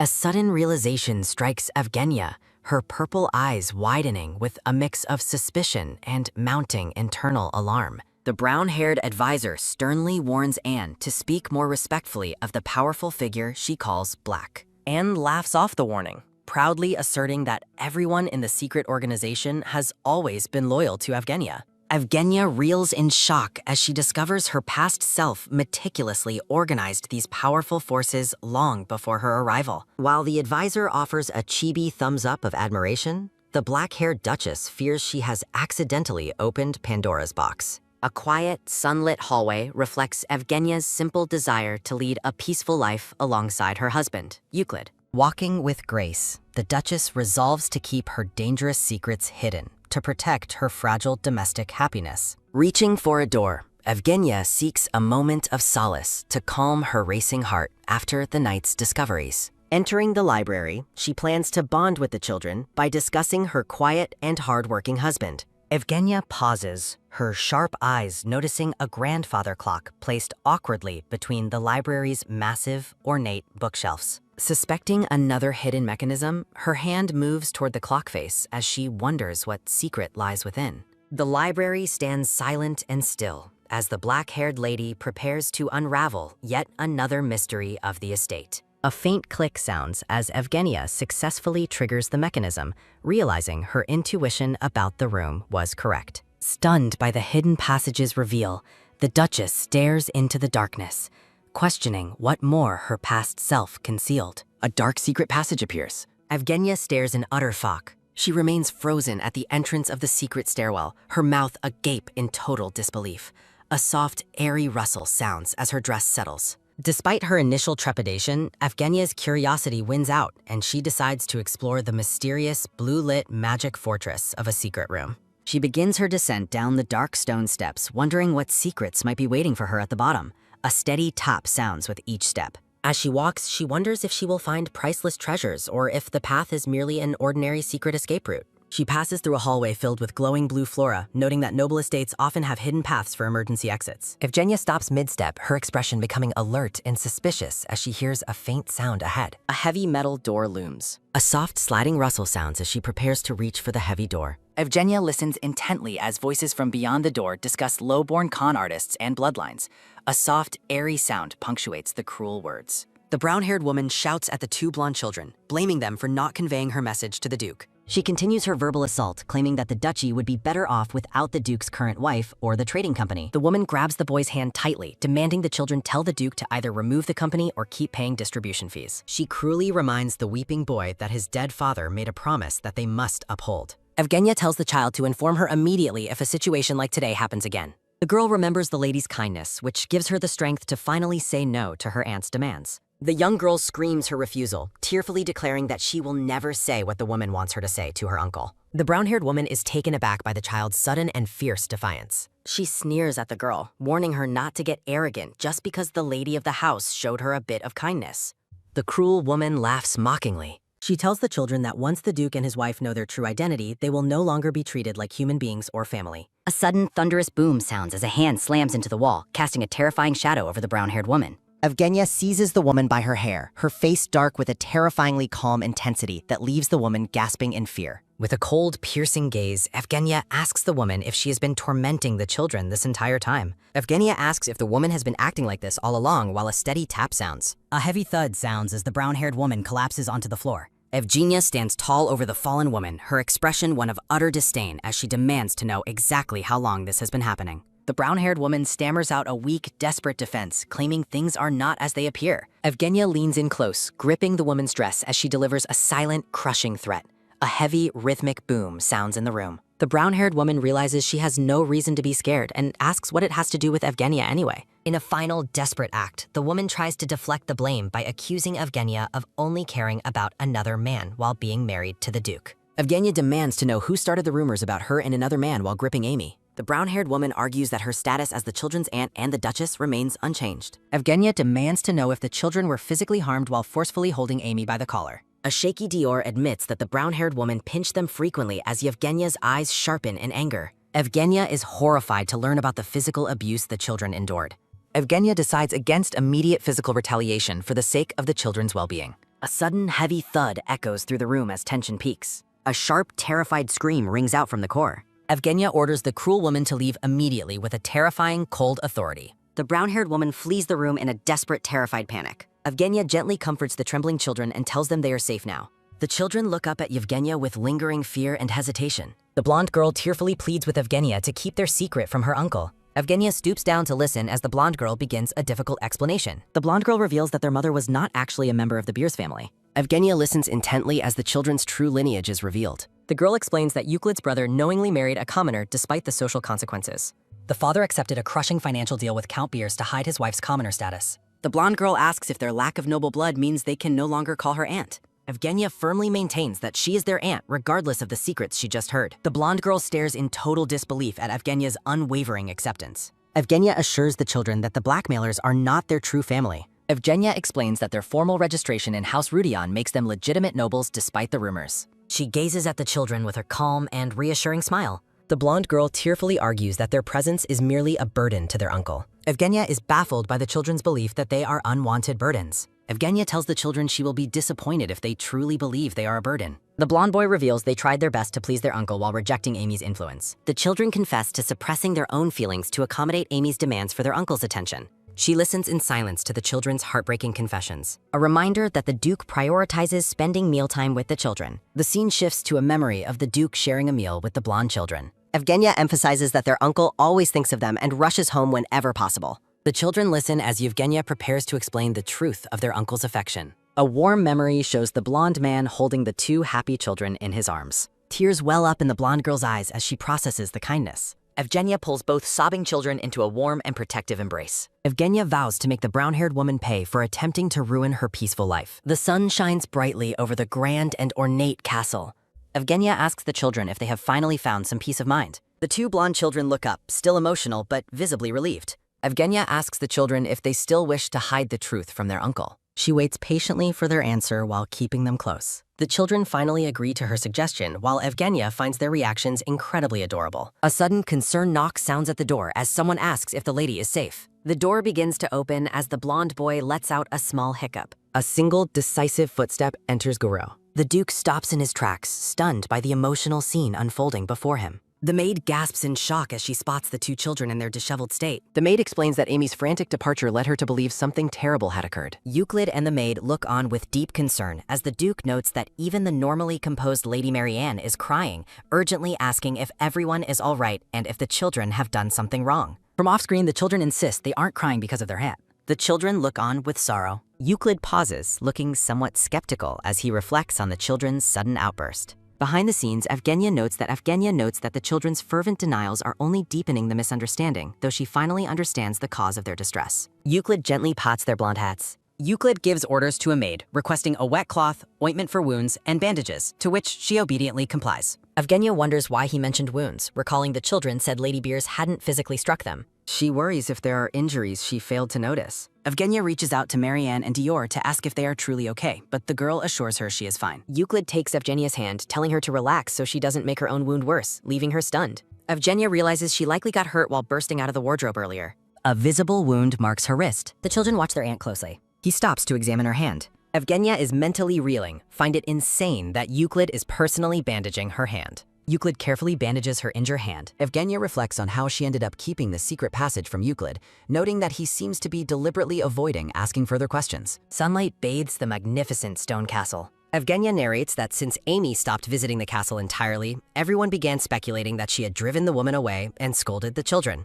Rumors spread throughout the entire castle. Evgenia sighs as she looks at her paperwork, noting that since she transmigrated into a villainess, she is well accustomed to such misunderstandings. She is surprised to find Euclid's aide, Delano, reporting to her office, wondering why he wouldn't just report directly to the Duke. Evgenia is baffled to find Euclid sitting in her office drinking tea so naturally, though she admits she doesn't really mind. An enthusiastic Delano announces that he has confirmed the trading company that will sell her dowry, describing the place as incredible. Evgenia asks for the name of the company, and Delano reveals it is called Gold. Delano explains that despite being established less than 10 years ago, the company has considerable influence, opening new trade routes and yielding huge profits. Evgenia realizes that the gold Anne mentioned previously was actually the name of the trading company. Delano excitedly mentions that the Vice Guildmaster is a spirited person who sees this deal as a great opportunity to expand their network to the north. Evgenia is surprised to learn that the Vice Guildmaster requested to meet with her directly to discuss the matter further. Delano adds that if things go well, the gold trading company might even set up shop in the north. Evgenia notices Euclid has been staring at her the entire time and wonders if he has something to say. Euclid gazes at her, blushing slightly. Intricate jewelry adorns his noble attire.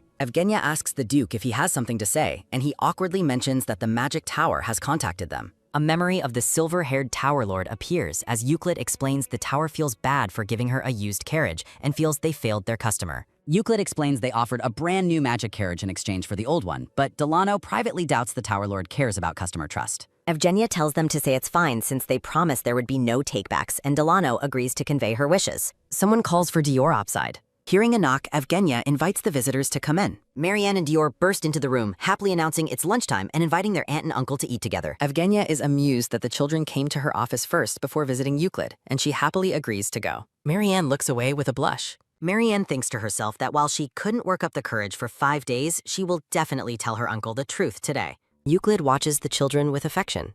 During an overhead view of the meal, Evgenia insists she is fine now while the children continue to offer her food. Evgenia smiles as she thinks about how the children have been waiting on her for days, reiterating that her hand wound is just a scratch. Despite her protests, Euclid and the children insist she say "ah" as they offer her pieces of food. The servant's arrival is announced with a sudden, rapid tap-a-tap sound as they call out for his grace. The maid announces that Count Beers has arrived and wishes to see them. Euclid stares ahead with pensive focus. Evgenia remains calm beside nervous Dior. Marianne resolves to speak her truth. Evgenia informs Euclid that she will confront Count Beers first and asks him to finish his meal. Euclid expresses his confusion and insists he can handle the matter himself without her getting involved. Evgenia insists on meeting the man first as a menacing dark energy surrounds her determination to see him. Evgenia prompts the children to speak as Euclid looks toward them with sudden surprise. A soft squeeze sounds as Dior nervously clutches his vest and tentatively addresses his uncle. Marianne looks up with firm resolve. Evgenia reflects on the conversation she believes is happening between Marianne and Euclid. A sudden, quick tap-a-tap sounds as Evgenia pushes aside her worries to focus on her meeting with Count Beers. Evgenia walks through the hallway while mentally cheering for Marianne to find her courage. Delano intercepts Evgenia in the hall and is shocked that the Duke is not accompanying her. Evgenia confirms she is going alone and asks Delano why he looks so uncharacteristically happy. Delano explains his joy by recounting how annoying he finds the Count's monthly demands for money. Delano gleefully contrasts Euclid's polite manner with Evgenia's naturally intimidating presence, eager to see the Count's reaction. Evgenia questions Delano about the Count's character and whether he usually behaves in a superior manner. Evgenia's expression hardens as she listens to descriptions of the Count's insufferable and disrespectful attitude toward the Duke. Delano trembles as Evgenia's presence becomes terrifyingly heavy while she learns more about the Count's behavior. A sharp crack sounds as Evgenia's aura flares with a decision to personally teach the Count a lesson. Firm hands push open drawing room doors. Evgenia enters with cold, regal authority. A sudden, bright flash surprises Evgenia as she notes the light reflecting off the Count's bald head. Count Beers bows and introduces himself as the head of a large northern trading company. Evgenia reflects on the old saying that a rotten personality leads to baldness. Evgenia is baffled by the merchant's poor awareness of her displeasure as he tries to flatter her. Evgenia realizes that the Count is completely oblivious to recent events as he presents her with a gift. The Count shows off a large painting on the table, describing it as an incredibly rare item. Evgenia's shoe slips with sharp snap. A sudden, loud clatter sounds as Evgenia stumbles forward and collide with the furniture. Evgenia vents her frustration over her recurring shoe troubles while trying to regain her balance. Count Beers stands frozen in shock as he is suddenly drenched in liquid and adorned with a flower. Evgenia is shocked to see that she accidentally knocked over a vase directly onto the Count's painting. Delano and the maid are awestruck, believing they are witnessing a calculated display of the Duchess's legendary cruelty. The Count panics and identifies the ruined gift as the famous masterpiece Sunrise by Diego Verzin. Evgenia's eyes narrow as she recognizes the name of the painting. Evgenia questions the Count's claims while he desperately tries to salvage the wet artwork with a cloth. Evgenia reveals that the authentic Sunrise painting was actually included in her own dowry. Count Beers is paralyzed with fear as Delano confirms that the real painting already belongs to the Duchess. Evgenia points out that her father would never give her a forgery, proving the Count's gift is a fake. The Count pathetically claims he was also a victim of deception to save face after his plan fails. Evgenia laughs at the irony of a con artist being conned before accusing the Count of habitually selling forgeries. Evgenia notes that his previous schemes only worked because he had an accomplice within the house. Evgenia stares down the trembling Count and questions if his attempt to deceive her was born of sheer arrogance. Euclid's voice rings out as he enters the room and calls for his lady. Evgenia calls out to the Duke as he enters with a radiant presence. Euclid asks about the children while Evgenia tries to explain the current situation in the room. Euclid watches with a serious gaze. Evgenia acknowledges Euclid's words with a quiet and respectful confirmation. Evgenia is struck by sudden realization. Euclid offers a radiant, peaceful smile while surrounded by blooming white flowers. Evgenia glances back as she walks through a grand, sunlit corridor. Euclid peers through a doorway with a stern expression while an unseen person expresses nervous surprise. A flashback begins 30 minutes earlier as Euclid questions Marianne's lack of trust in him regarding her secrets. Marianne tearfully explains her fear of being hated and her desire to protect him from further hardship. The girl continues her confession while mentioning her regret over their father's abandonment. Euclid immediately and forcefully rejects her self-deprecating thoughts. His attention is taken by a sudden flinch as he reflects on his brother's actions, leaving the family vulnerable. Euclid questions his own conduct and impact in front of the young children. He resolves to shield them from the dark truth and any thoughts of vengeance. Despite his brother's faults, Euclid finds himself unable to join the world in blaming him.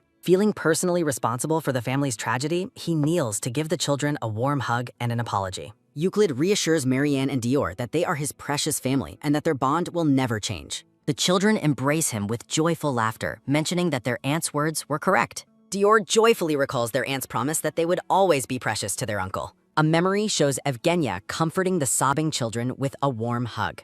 Evgenia's voice continues the memory, encouraging them to be glad their real family is different from the Beers family. The children express their immense happiness at being part of Euclid's family. Marianne and Dior celebrate their newfound peace while holding a bouquet of white roses. Euclid smiles warmly, feeling deeply comforted by the children's innocent joy. Back in the present, a sudden boom sounds as Count Beers grovels, claiming he only followed the late Duke's orders. A chilling aura surrounds Euclid as he questions the Count about the financial arrangements regarding his sister-in-law. Euclid continues his interrogation, asking if the children were told to prioritize the Count's interests. His fury intensifies as he challenges the notion that his sister-in-law owes the Count any gratitude. Euclid lets out a heavy, frustrated sigh. He makes a sudden reach for the Count, demanding to know who else shares this secret information. The Count remains defiant in his mind, plotting to use his own methods against the Duke.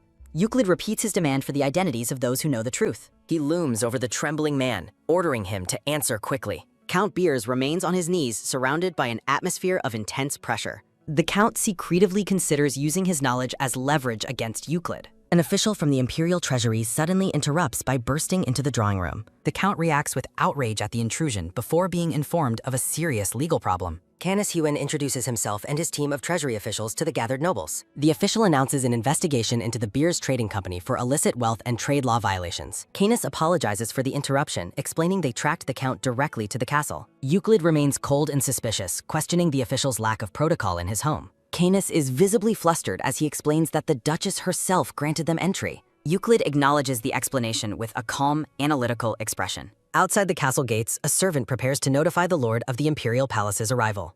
The castle staff is startled by Evgenia's sudden and perfectly timed appearance. Evgenia offers a calm greeting while Canis formally introduces himself to the Duchess. Canis delivers a message from his superior, Chianel Bazilian, who is busy working at a rapid topping pace. After being told he will investigate thoroughly because she filed the report, Evgenia urges him to begin his work. A slow creak sounds as the Duchess orders the butler to open the grand doors for the officials. A quiet murmur follows the officials as they enter the castle under the watchful eyes of the family. Marianne asks if their grandfather is being arrested, and Evgenia confirms he must be punished for his misdeeds. Evgenia offers silent support to the children as they watch the corrupt Count's downfall. The children acknowledge their aunt's explanation with somber obedience. Evgenia remains pensive, knowing the Count will likely attempt to expose the family's secrets to save himself. A quiet moment of reflection begins as the scene shifts. Evgenia instructs Anne to take the children to the library, and the blonde maid politely agrees. A sudden, sharp click sounds as Evgenia reflects on her future family and the need to protect Marianne and Dior from the Count's history. A sudden, loud puff sounds as Evgenia's chibi form blushes intensely while scolding herself for thinking about future children so soon.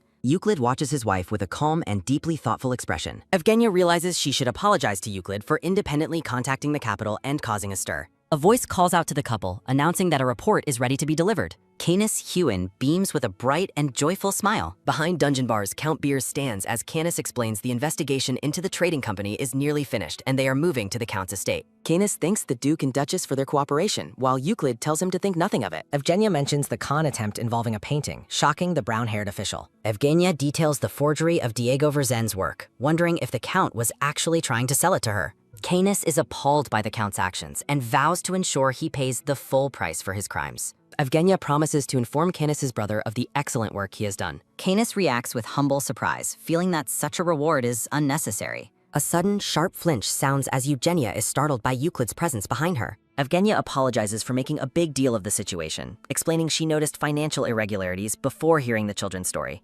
Euclid gently asks his lady to please raise her head. A soft, quick tap sounds as a finger rests against a chin. Euclid offers a warm, radiant smile amidst a flurry of white roses. Evgenia thanks Euclid sincerely for listening carefully to the children's concerns. The Duke and Duchess both blush in their chibi forms as a romantic energy fills the air. Evgenia remains serious, vowing that the Count will not go down alone while assuring Euclid he should not worry. Euclid smiles warmly and tells his lady to leave everything to him and not to worry herself. Evgenia watches him with a worried and curious gaze, wondering about his plans. A firm, warm squeeze sounds as Euclid takes Evgenia's hand in his. A sudden bright glow sounds as Evgenia blushes, thinking to herself that his charming behavior is like cheating. Euclid notices her red face and asks if she is feeling unwell. Chibi Evgenia panics internally, unable to refuse anything when her husband looks at her with such kindness. A sudden angry shout sounds in the dungeon as Count Beers blames his daughter for their downfall. Amy argues back that the Count is being punished for breaking the law, as the Imperial investigator stated. A heavy, slow step sounds as Amy expresses her shame over her father trying to con the Duchess with a forgery. Euclid watches the prisoners through the bars with a cold and piercing gaze. A sharp metallic clank sounds as Count Beers begs for mercy, claiming the fake painting was an honest mistake after years of service. Amy insists her father is lying and that he alone is responsible for the things said to the children. A sudden low grin sounds as the Count reminds Euclid that the children are publicly his grandchildren and share his intentions. Euclid stands in the dark hallway and demands to know who else knows the truth about his brother and sister-in-law. A sharp dismissive huff sounds as Amy claims that currently only the two of them share the secret. Count Beers threatens to expose the children's commoner blood and their father's betrayal to the entire empire. A soft, magical hum sounds as Euclid's hand glows, confirming the truth of their statements. A sudden, sharp gasp sounds as the Count is terrified by the dark aura surrounding the Duke. Amy trembles in fear as a shadow falls over her, calling out to her father. A sudden heavy flinch sounds as Euclid addresses Lady Beers from behind the bars. Euclid scolds them for telling the children things they should never have known. A soft, dark rustle sounds as Euclid stares with a cold gaze, stating he has no intention of making things easy for them. Euclid warns her that if she must resent someone, she should resent him instead of the innocent children.